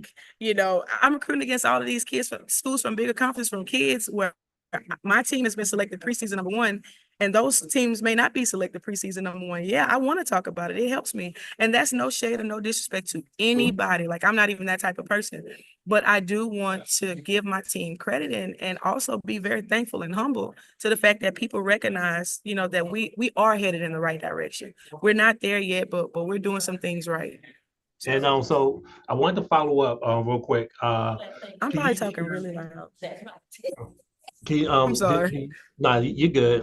Can you share the experience? Can you share the experience that you all received last year playing in the WNIT? Obviously, huge run last year for your program and getting that experience and playing those games in March. How much do you believe that can help preparation for this year?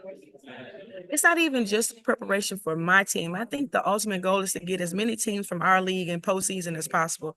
I don't just do this for self, right? I do this for all of us. I think there were plenty of teams last year that were deserving from our league, but we don't get a lot of respect and a lot of credit because the conference that we're representing.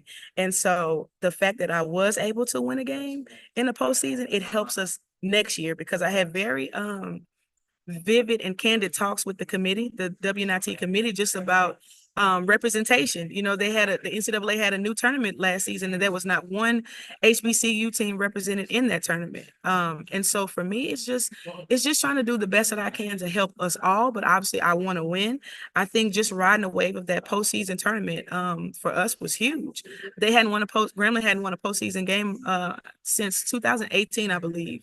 When they beat Ole Miss in the WNIT. So that was a huge accomplishment for us. And then obviously our men winning in the NCAA tournament. So that we just kind of rode the wave of them. They played the night before us and just, those kids showed up. Now I can't say the same when we played Monroe. That was very, very much so one-sided, but now it's like if I had a bag of chips, whatever your favorite, let's say your favorite chips was Doritos. They're not sponsoring us, but let's just say Doritos was your chip of choice, and I opened a bag of chips and I only gave you one. I only gave you one chip. You're going to want more. You're going to want a handful of chips. And that's how I look at postseason. Once you go that first time, you're going to want more and more and more. And so it's been great as an assistant coach. I was able to get to postseason, but I want to get back to the postseason. I want to get to the NCAA tournament. I want the confetti. I got a one-track mind. Again, I appreciate your time and thank you so much. For sure. Make sure you tell Travion and tell I said what's up. Those are my peoples. I sure will. I will.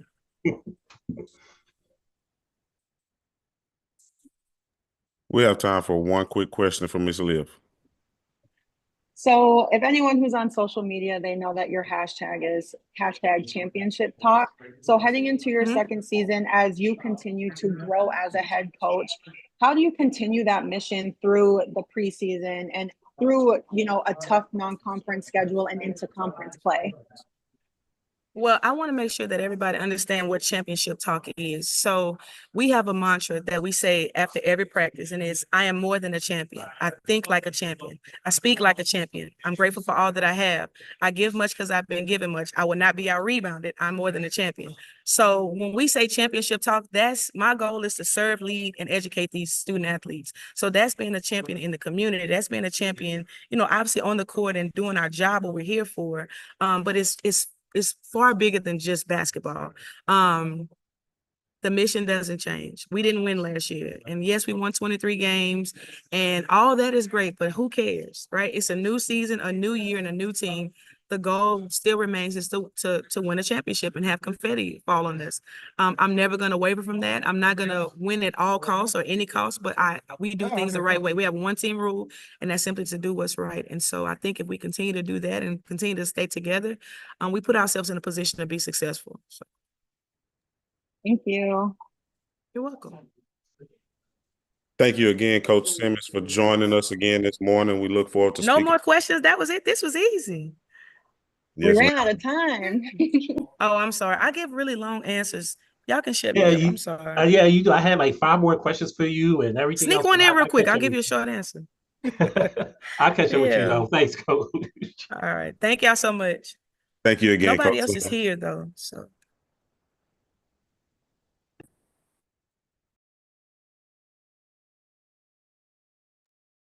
The time is now 11:52. We'll be joined by head coach Carlos Funches from Southern University at 12:10. Thank you for your patience. They just said that I have 10 more minutes if y'all want to ask me something else. Oh, okay, great. Yeah, I'm literally in here by myself now. Awesome. I guess I ran everybody off. I know I'm talking so loud. Can you just share share a little bit about your roster? Obviously, you mentioned obviously very experienced, of course. Who are some of the key players you're looking to take steps this year from last year? Well, obviously, I'm going to talk about my 4 returners. I think with Kaya Wormsley and Zayla Tenner not playing a full season, I think once because they didn't get to play until it was time for a conference, so they played catch up and just kind of pressed too hard and were rushing things. So I think them having a full season is going to benefit, obviously, us in the long run. I think my little freshman that I had last year, Ariana Mosley, has taken extreme strides in the off season, and she is doing really well. And then obviously DP, my point guard, I think the best thing that happened to DP was having Sharonica Hartsfield on our roster, a kid that can guard the basketball just as good as her, if not better in some aspects. And now she has competition at that spot. So we're gonna move Kaya Wormsley over to the 2 and have a dynamic point guard tandem in Ronnie and DP. And so those kids, I think, have kind of catapulted us into a realm of leadership. But I have a lot of talented transfers that we look to get some big things out of. Obviously, one being Lydia Freeman, who, shout out to Lydia, she's lost 24 pounds since she's gotten with us, and that was her biggest Achilles heel. Was she said, by the time I get done at Grambling, I want to be able to wear a 2-piece. And I said, period. So I'm gonna run this weight off of you. And so that is literally all we did this summer. We had a lot of stadium runs and stuff like that, and she's dropping the weight and she's doing really good. And Zaria Johnson, who is a native of Houston, Texas, also transferred from Georgia Southern.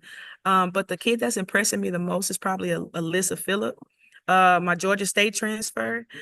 In the last 2 weeks of skill workouts and like little short team workouts, she has emerged as a kid that we are trying to protect at all costs from injury. She has taken things to another level, and I'm impressed with her. We have a question from Mr. Charles Hallman. Good morning, Coach. Charles Hallman, Minnesota Sports Recorder. I'd like to go back to when you were talking about the fact that HBCUs and your conference didn't get the kind of love they should have got from the tournament last year. What can be done to convince tournament people to see HBCUs as a viable and not just the last seed being picked, those type of things. I've written about that for years and hoping that I can get some thoughts from you on that. Didn't I meet you last year? You think? Did I meet you last year? Yeah, I think you did. Yes, sir. When we played up in Minnesota. Yep, Well, you I'll can't say this. forget me. I think, yeah. I think before it gets to the committees, I think our league has to take into consideration what type of representation we want in postseason. I think it's extremely hard for us to get respect from the committee when we have to play so many guarantee games, right? We have to play, my schedule last year. I was able to have a lot of home games. I had, I think, 6 home games in the preseason. Well, now it's hard for me to find people that want to play us, right? In fear of losing to a SWAC team. And so now majority of our game, we have a game on November 4th at home and then December 18th. So for 9 games, we're on the road. And I think if not having to play so many money games puts us in a position to maybe play a mid-major team that we can. I'd rather be a team in the Sun Belt than lose by 40 points to Minnesota, and I think once we get to a point we can kind of level the money playing field, and it'll never be level, but kind of catch up a little bit. I think it'll put us in a better situation to be able to win more games in non-conference, because last year only 2 teams came into the league with winning records. That was myself and Bethune-Cookman. But Jackson State went undefeated in conference play. So it's lopsided, right? You can't take what someone does in the preseason and base that solely on what they could potentially do in conference.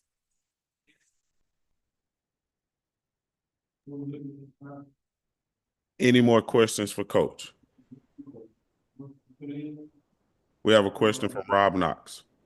Yeah, and Coach, to take that one step further, I wrote specifically last year about Jackson State and Norfolk State. Obviously, Jackson was a 14, which was okay, probably should have been higher, and Norfolk was a 15, and I think one of the things I said, I know Gino had really complimentary words for Tamika and Jackson State and the SWAC in general.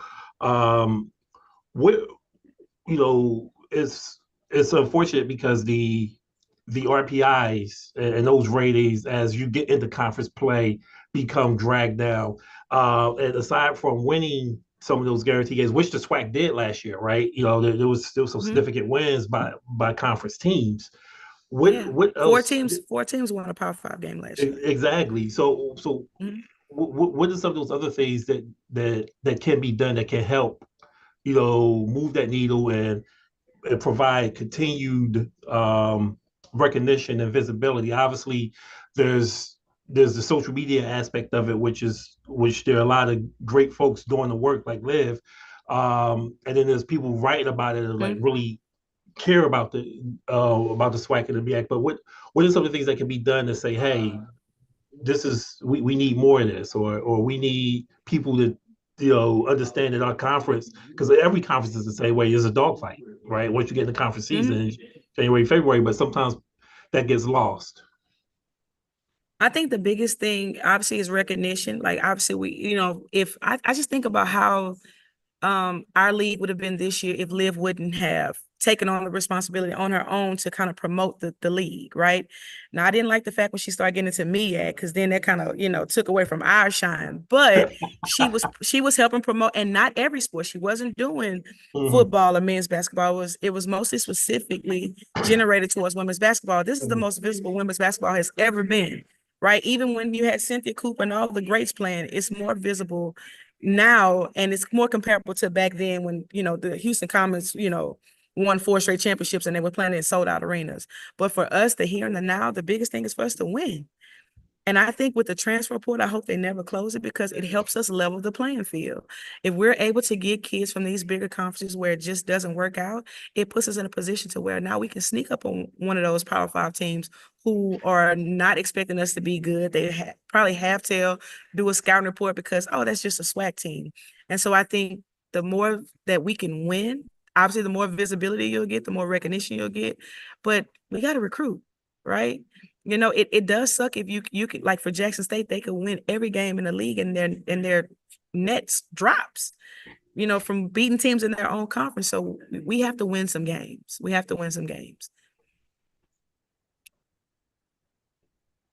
Appreciate that. Thank you. We have any more questions for Coach? All righty. All right. Thank y'all so much. Thank you again, Coach, for this time, and we look forward to speaking with you again in the future.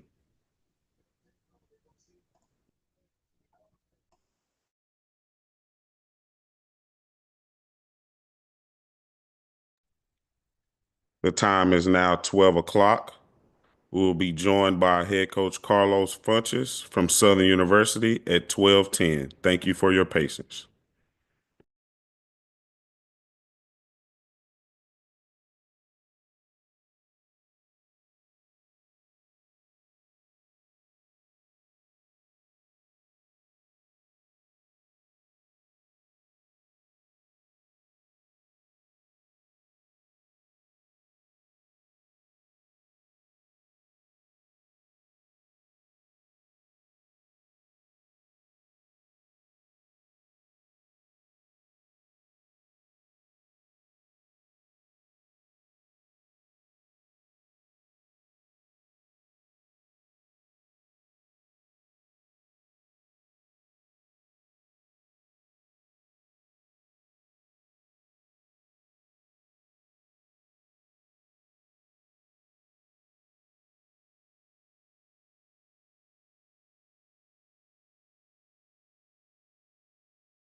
Good morning, everyone. Just want to make everyone aware, we'll have an adjustment to the schedule.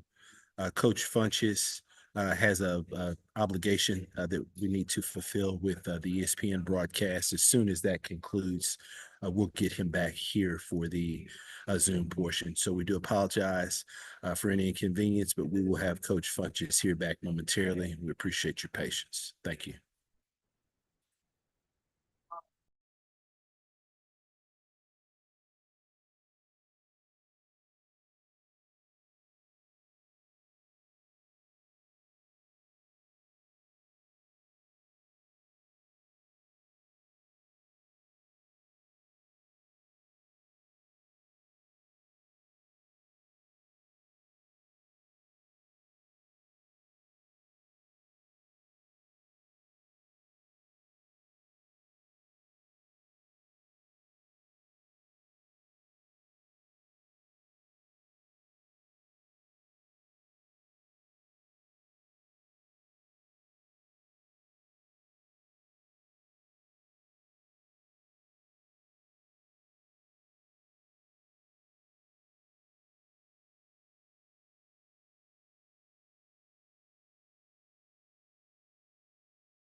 Good morning. We have an adjustment to the schedule. Right now, we're joined by head coach Nate Kilbert of Alcorn State.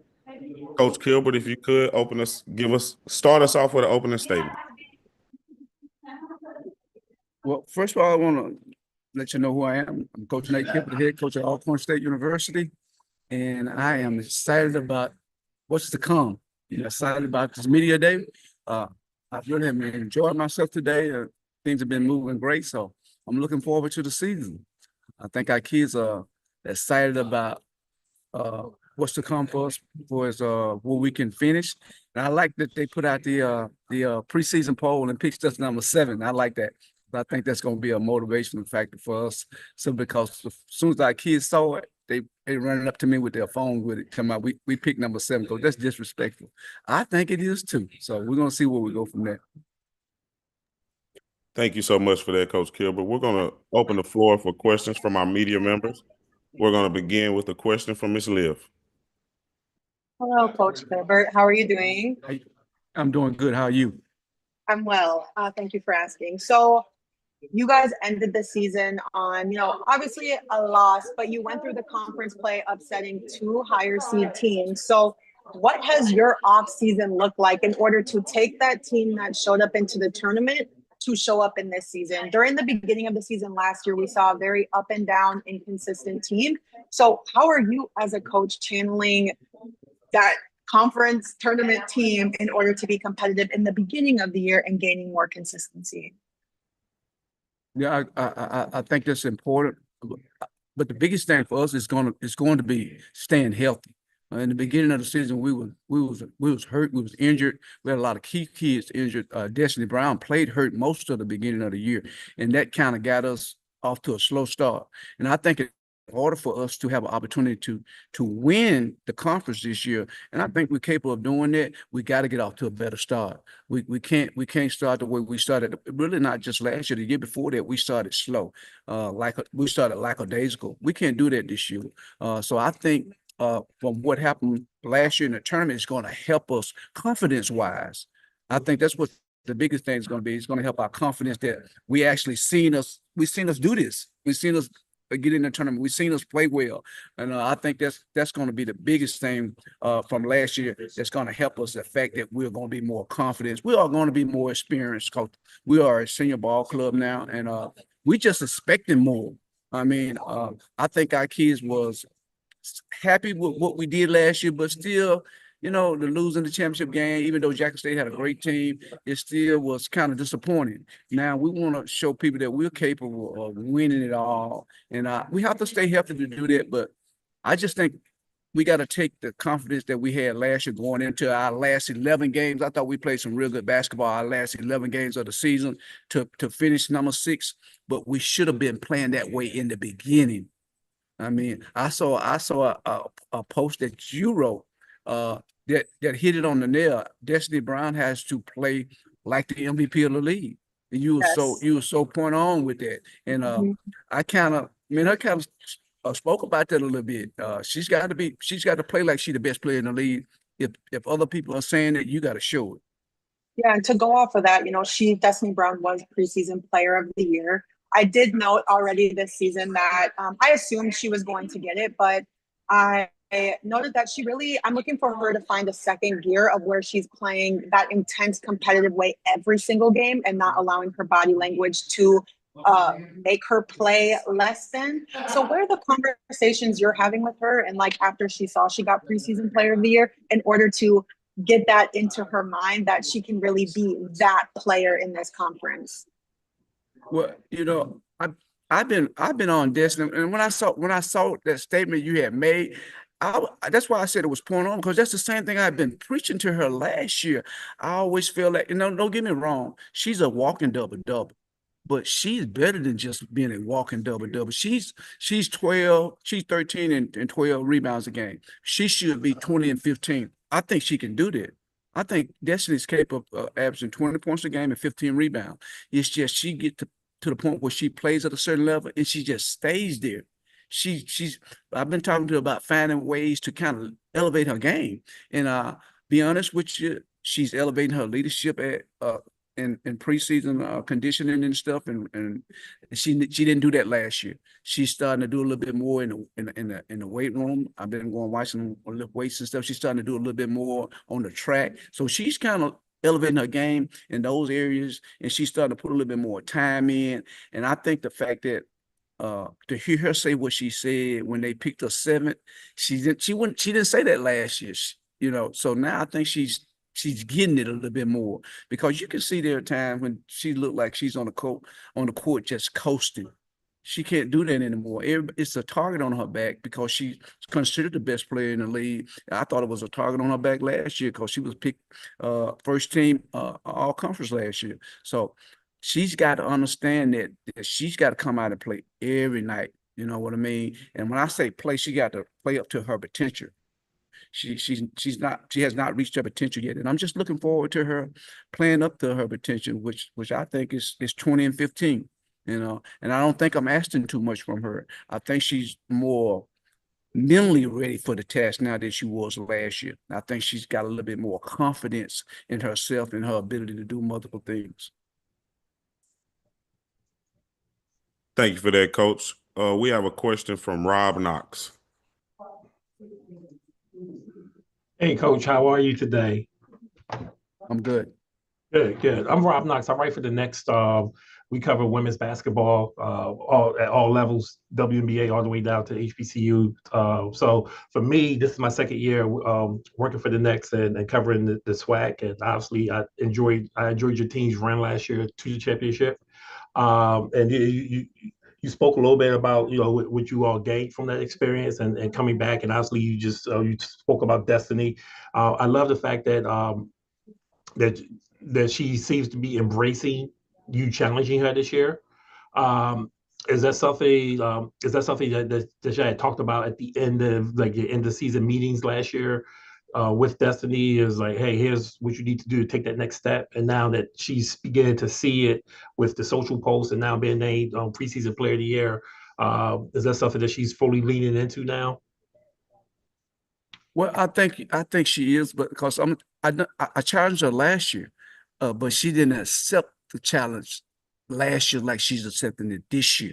You know, because if you ask her teammates, I stay on Destiny all the time because I see so much potential in her, and I see that she's not reaching her potential the way that I want her to reach it, and so I stay on her a lot, and then I challenge her a lot. I get on her a lot, and people, and I gotten to the point where people feel like I was getting on her too much.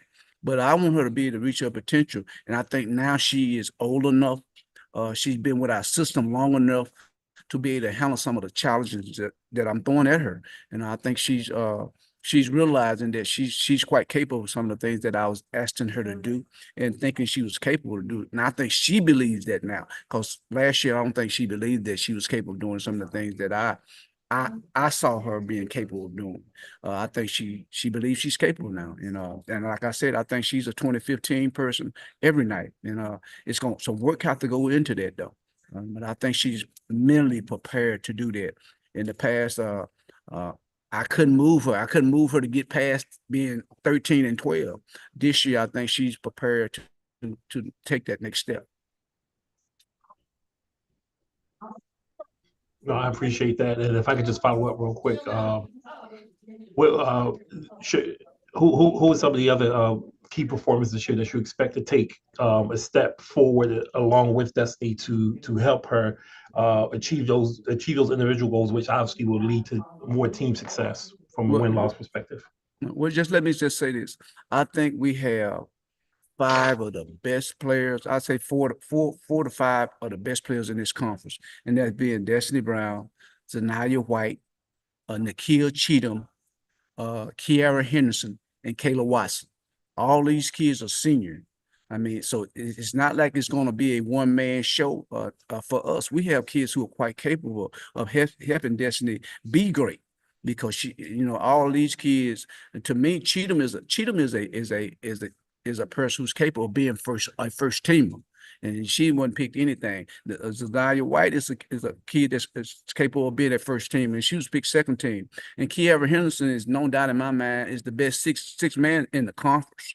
There's no question about that. But when she comes in the game, how she changes what we do offensively and defensively. I say so. And Kayla Watson, who stayed hurt most of the year with concussions and all that different stuff, is back healthy, and she's showing great leadership in our workouts now. So that's 5 of the best kids in my mind in the conference who are experienced. All of them are seniors. All of them been in our system 3 to 4 years now. And I think they're going to be the reason why Destiny has a chance to be so great. But Destiny's got to be able to do her part, and she's got to get herself motivated to be able to not cruise in games when she'd already scored double-figure points, got double-figure rebound. Go ahead and increase all of that. And I think Destiny last year she got in a lot of games. She just was so nonchalant, but she still had a double-double. I want her to be better than that, and I think she's prepared to be better than that. And she has a lot of help along the way. Those 4 kids I just named are going to be just as good as Destiny. Thank you so much. Thank you, guys. We have another question from Liv. You brought up Cheatham, who is one of my favorite players. She's a big sleeper for me in this conference because I think she has tended to look past a lot. How have the conversations been with her leading into this season, as she is extremely athletic? I think she is one of your best, if not the best, on-ball defender because she brings so much versatility. She has speed, length, strength. So what have those conversations been like with her in order for her to step up and fulfill that role of those 4 to 5 players that you're talking about adding on to what Destiny is capable of doing as well? Well, I tell you, Nikhil is one person that I'm not worried about. She's one person I'm not worried about trying to motivate. She has all of that. When she steps between those white lines, Nikhil Cheatham is going to be ready to play. There's no question in my mind. The motivation that I think we're going to get from her is the fact that she wasn't on that first or second team. She really feels like she should have been on one of those teams. But I know it's always going to be somewhere where somebody's not going to make it because there's just not enough room. But I'm just telling you now, Cheatham is one of the best players in this conference, no doubt about it. She's going to give teams fits on that offensive rebounding. She's going to give team fits on the defensive side of the ball because she's long and lanky. And you talking about athletic, she's probably one of the most athletic people on our team. I'm looking for her to be a double-double person this year. I'm really looking for that because she does so many things for us on the defensive side. People don't realize that she's a great defender, and she can score the ball at all levels. She can shoot the 3. She pushes on the floor well. She's one of those people that on our team that's been overlooked, and I hope people keep overlooking her. And I guarantee you, she's going to be a double-double person at the end of the year. Thank you. Do we have any more questions for Coach Kilbert?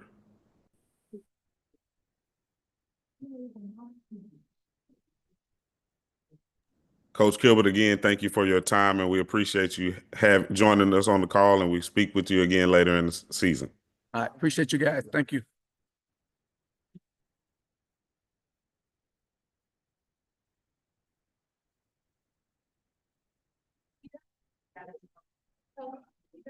Yes.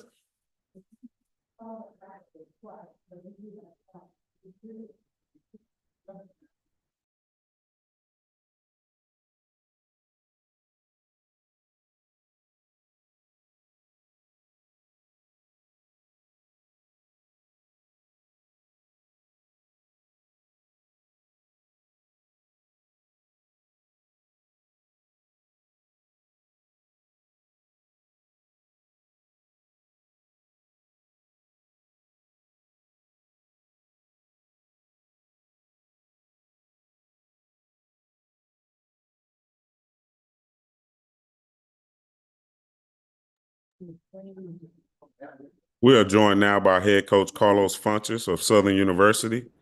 At this time, Coach Funches, if you could start us out with an opening statement about this year's team. Well, can you hear me? Yes, sir. Okay. Once again, we're going to be deep. I think that we're going to be able to go at least 12 players deep. I think we're going to have some solid experience, especially at that point guard position and also on the wings. And we got to have a lot of new players coming in. So, just getting some chemistry early and trying to get some confidence is going to be big for us. Thank you so much for that opening statement. We're going to open the floor now for our media members. We'll begin with a question from Ms. Liv. Hello, Coach Funches. How are you doing, Leah? I'm well. How are you? Great. So you have definitely built a culture at Southern that is known as just being gritty, competitive, and a team that you don't know which player is going to show up just because you have, multiple players that can give you that scoring punches every single night. You noted how you have many transfers coming in, a few of which have transferred from other SWAC teams. So how do you get those players to quickly buy into the culture that you've built there so that you can have that chemistry early and that gelling through the non-conference season? Well, it started this summer, actually, and in the recruiting process. One thing we do is try to make sure that we vet all the kids that we have coming in and that they're going to fit what we're trying to do. Our system is a system that you're going to play probably about 20 minutes a game, and we're going to play 10 to 12 players each and every night.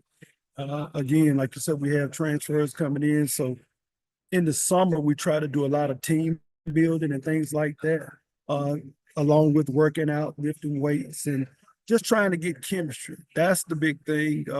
When you're trying to implement some new pieces to what you already have.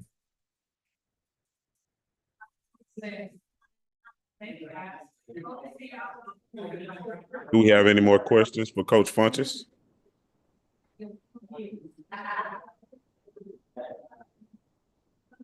You can go ahead with your follow-up question. So, Coach Funches, last year in the conference tournament, you guys fell a little short. So how has that motivated the returning players and you as a coaching staff to really recalibrate and enter this season on a higher note? You guys were predicted by the SWAC to finish second. So what from your mindset as you as a coach, are you going to do to push that team past that limit and get to that end goal of winning the whole thing? Yeah, of course, we were disappointed last year that we got knocked out in the first round of the conference tournament. And I thought we were playing pretty well our last two games. I think we played Alabama State and then Alabama A&M, and we had started to look really good. But the entire conference season, we were kind of up and down. Now, we won 13 games. I think we were 13-5. But most of the games were really tight coming down the stretch. And we never really got a lot of continuity, I thought. During the season, everything was hard. But I thought going into the tournament, we were playing pretty well. Now, from an effort standpoint, I thought we played hard enough to win. We didn't make enough shots. That was one thing. I thought our execution was pretty good, but I have to give Coach Kilbert and his team a lot of credit. They played well on both ends of the court, and they had a great game plan. So, sometimes you're going to win games, sometimes you're going to lose. But the thing about it, each and every year, we're going to strive to try to win a championship. And that's our mindset going into every season and going into every game, just to try to do the things it's going to take to win.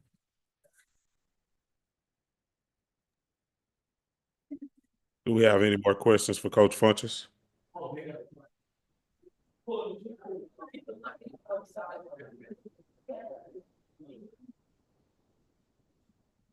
Go ahead, Ms. Liv.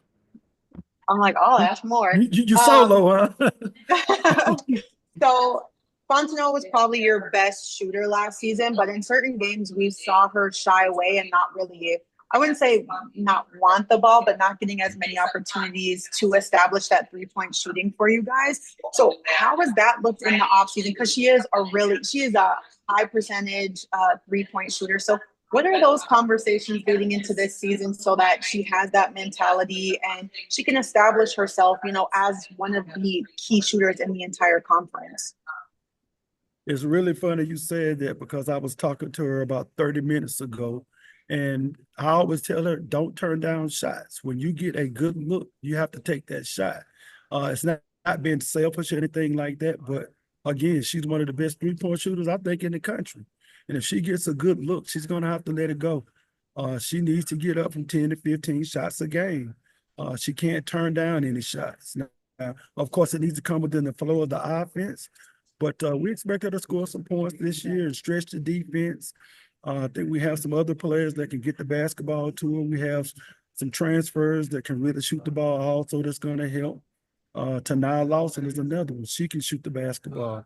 She's transferring in from Texas Southern. She's a really good player.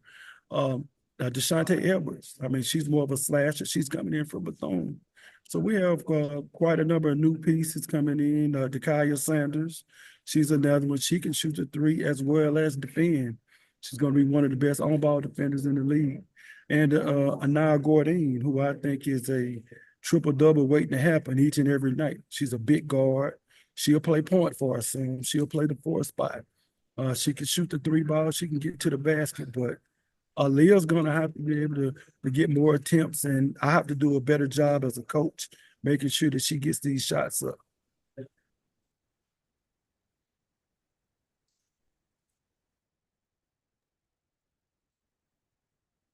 Again, thank you, Coach Funches, for joining us on this here Zoom call, and we look forward to speaking with you again in the future.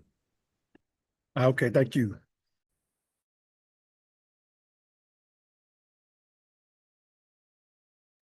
The time is now 12:32. We'll be joined by head coach Dawn Brown of Alabama A&M University at 12:35. Thank you for your patience.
The time is now 12:33. We'll be joined by head coach Don Thornton at 12:35. Thank you.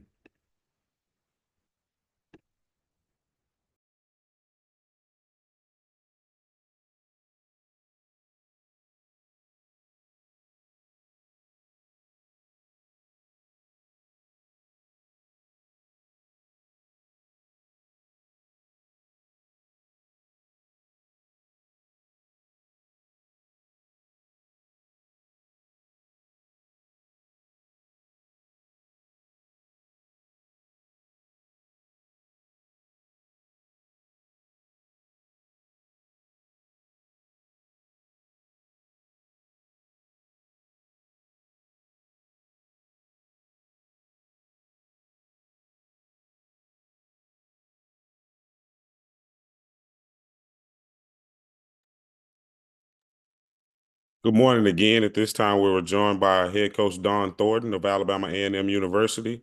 At this time, coach, if you could start us off with an opening statement about this year's team. Well, we are really, really excited about the roster that we've put together this year. Our young women have trained very, very, very hard this summer. And so we're really, really excited. Just being back, it's that time of the year. It's basketball season right around the corner from us. And so, I think that it's just go time. We're really excited. Thank you so much for that, coach. At this time, we'll open the floor for questions from our media members. We'll begin with a question from Charles Hallman. Good afternoon, Coach. Charles Hallman, Minnesota Spokesman Recorder. How are you today? I'm good. How are you? Doing fine. What did you learn from last year's club that you feel that you can build on in teaching this year's club, or some things that you might want to just get rid of from last year's club that you want to not have to see again?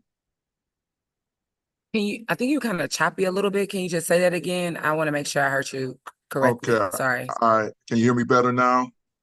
Yes. Okay, thank you. what things did you learn from last year's club that you feel you can build upon as you build into this year's season? And then what things that you felt that some things you just don't want to see again if that was the case?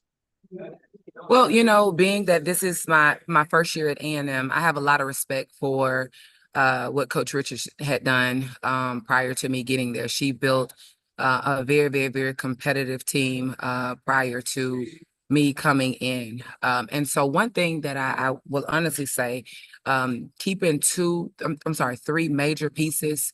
Alicia Wilson, preseason defensive player of the year. You have Darian Bergen, who second, third leading scorer from the team last year, and LaCambria Shakespeare. And she didn't get an opportunity to play much because she had an injury last year. But those three pieces are really, really, really key to the success that we will have this year with our women's basketball program.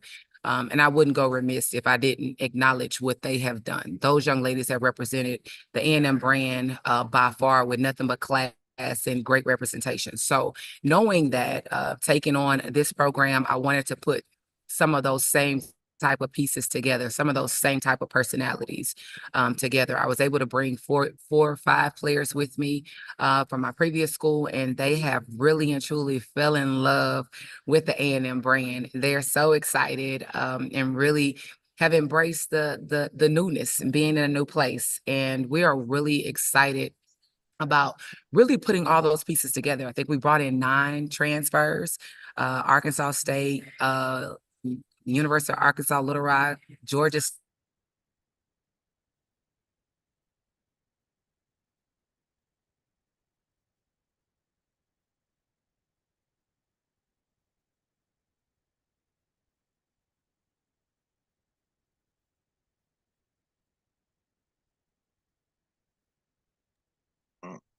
I do apologize for the interruption. We will get Coach back on here shortly. Are you back, Coach? Yes, I'm here. I'm sorry, it froze up on us through your final statement. If you could just repeat what you were saying, we apologize. Just said that I thought that we have a very dynamic roster. We were able to bring in 8 or 9 transfers outside of what we already have here. So we know that we wanted to add size, we wanted to add depth from a guard perspective.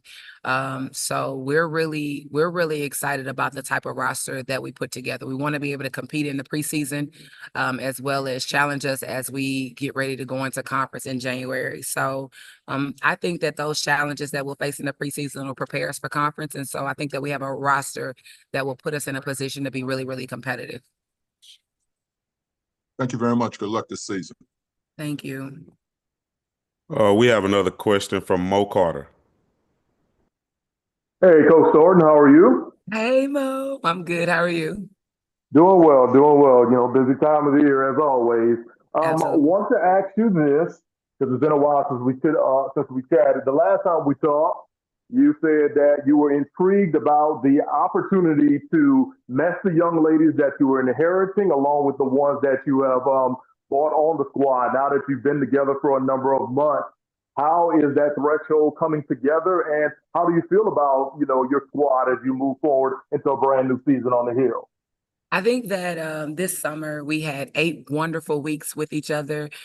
We brought the young ladies in May, and they stayed with us the entire summer. They got 2 weeks off in the month of August. And so they mesh well, really, really good. We've done a lot of things as far as with leadership, getting involved in the community, really being intentional about embracing the university, our student body. And I think that that's important. You got to really get outside of the basketball arena in order to grow, you know, and build that team chemistry and have that camaraderie amongst yourselves. So we were really intentional. My staff has done a phenomenal job just making sure that we continue to keep the girls together and letting them understand what it feels like to be a part of a sisterhood, but more importantly, what it looks like to represent the A&M brand on a national stage. We don't take that lightly at all, and our young women are representing A&M with class in everything that they do, in the classroom, on and off the court, in the community, you name it. These young women have done a phenomenal job of embracing what we have since we've been here. Thank you. We have another question from Ms. Liv. Hi, Coach Thornton. Looking fab as usual. Thank you. So you are known as a coach that has you coach with a lot of high energy, intensity, and passion. Being as though you were at Alabama A&M and the alumni base has already really like bought into who you are as a person, how does that bleed into the culture of your team? And you have about 12 transfers, although 5 you previously coached. How do you get all of them to just buy into the culture and have that early going on within the non-conference season? Okay, those are very good questions. Honestly, when the A&M job came open, I think what was very intriguing to me is to understand what the brand of A&M represents. If you want to go into a program and really and truly do well, you have to believe in the product. You have to believe in the roots that's there. And what attracted me to A&M was administration. It wasn't about the facilities because, hey, we know facilities don't really matter, but just making sure that you can work for a visionary. Our president, Dr. Williams, has done a phenomenal job as far as really laying the foundation for our Department of Athletics. And I think that that's really important because if you're going to have success, you have to have support from administration. And we have that. And when you have that, you understand your kids can feel that. They can also embrace what that looks like too. So, our AD is always around. AD Bryant is always around. Dr. Williams is always around. They're always present. And so when the young ladies are able to see that, they understand that the university side is invested in them. And when you have that, then you have young ladies that want to represent the brand with pride. So when we brought our young ladies in on official visits, it became a snowball effect. It was just contagious. What they see, the way that they were able to really embrace the university, embrace our administration, it was a no-brainer. They were really excited about the brand and the understanding the culture of this conference. This conference is very near and dear to my heart. I've been a product of it, seems like, since I was a little girl. And so I believe in it. I'm passionate about it. My energy is contagious from it. And, why not A&M? Why not now? And I think that we're in a position right now to do something very, very special. Thank you. We have one more question from Charles Hallman. Thank you again. Just do you see that your program or HBCU basketball, women's basketball overall, gets the kind of media love that they deserve, considering that football seems to be king, not only just in HBCU, but everywhere? But in terms of just the attention that you get naturally, or it's just a local attention only? Okay, I think I heard you correctly. Well, one thing that, as I was stating with ESPN, we really have done a phenomenal job of putting together a product of excellence at A&M. We were really, really intentional about that. The way that women in sports are shifting on a day-to-day basis, the attention right now, a lot of attention is centered around our women's sports. The WNBA is thriving. You can go back and look at the Olympics, how the Olympics was this past summer. A lot of attention is gravitating towards our women in sports. So right now, for us to have the type of roster that we have, we deserve to have that type of attention. However, I do understand you have to start stacking some wins. You have to start packing out some arenas in order to be able to sustain that excitement, to sustain that commitment, that level of commitment from your fans and for your supporters. So, anyone that can actually hear my voice, understand what I'm saying, we need your support. Now our women's sports are, we want our own platform. We want to be able to play in front of a crowd and make it about us. You know, now we're transitioning to basketball season from football season, and we understand how our HBCUs go. You know, we don't have 40 or 50 people that work in SIDs or on the administrative side or the athletic support side. However, what we have at A&M, we've done a phenomenal job of really pushing the brand, pushing the academics, our academic side, as well as athletics. So I think our time is coming. And we're going to make sure that when we bring one, we'll get somebody to tell somebody to tell somebody to tell somebody to keep bringing them in so we can build up some excitement.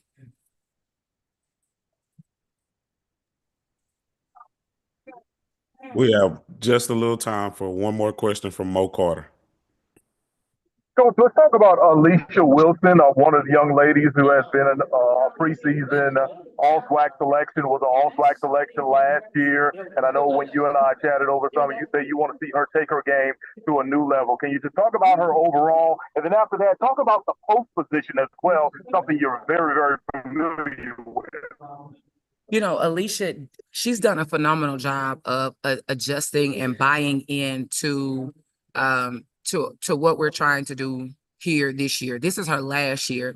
And those who know, Alicia could have left here, and I'm sure every school in the conference was recruiting her when she decided to get in the portal at the end of the year. So we know that she is capable of playing on a big stage. However, again, just talking about the A&M brand and how special that is to her and what she's done since she's been here. You know, Alicia wants to be respected. In practice, she's the hardest worker. She doesn't like to lose in a line drill. She wants to go first. She wants to get it right.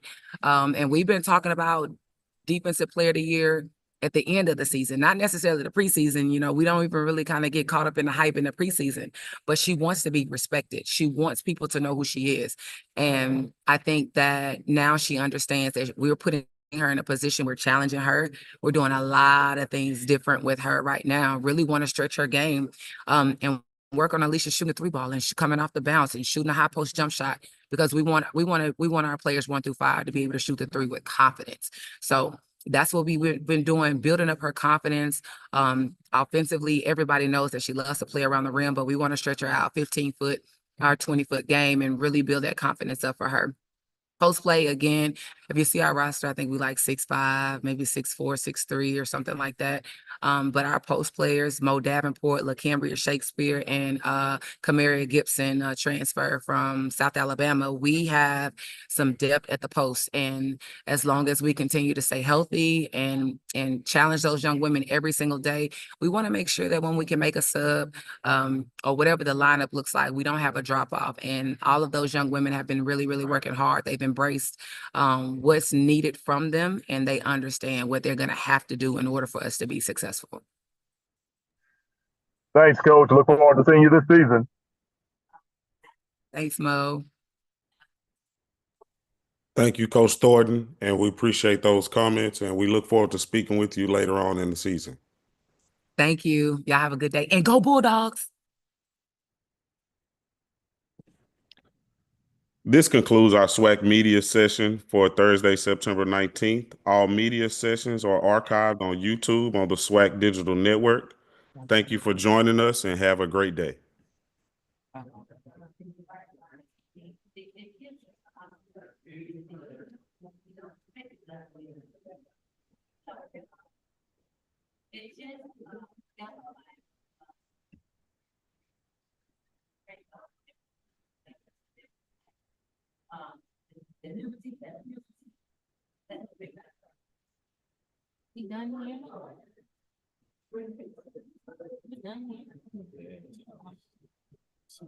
Yeah, Jess, you can end it. Hello.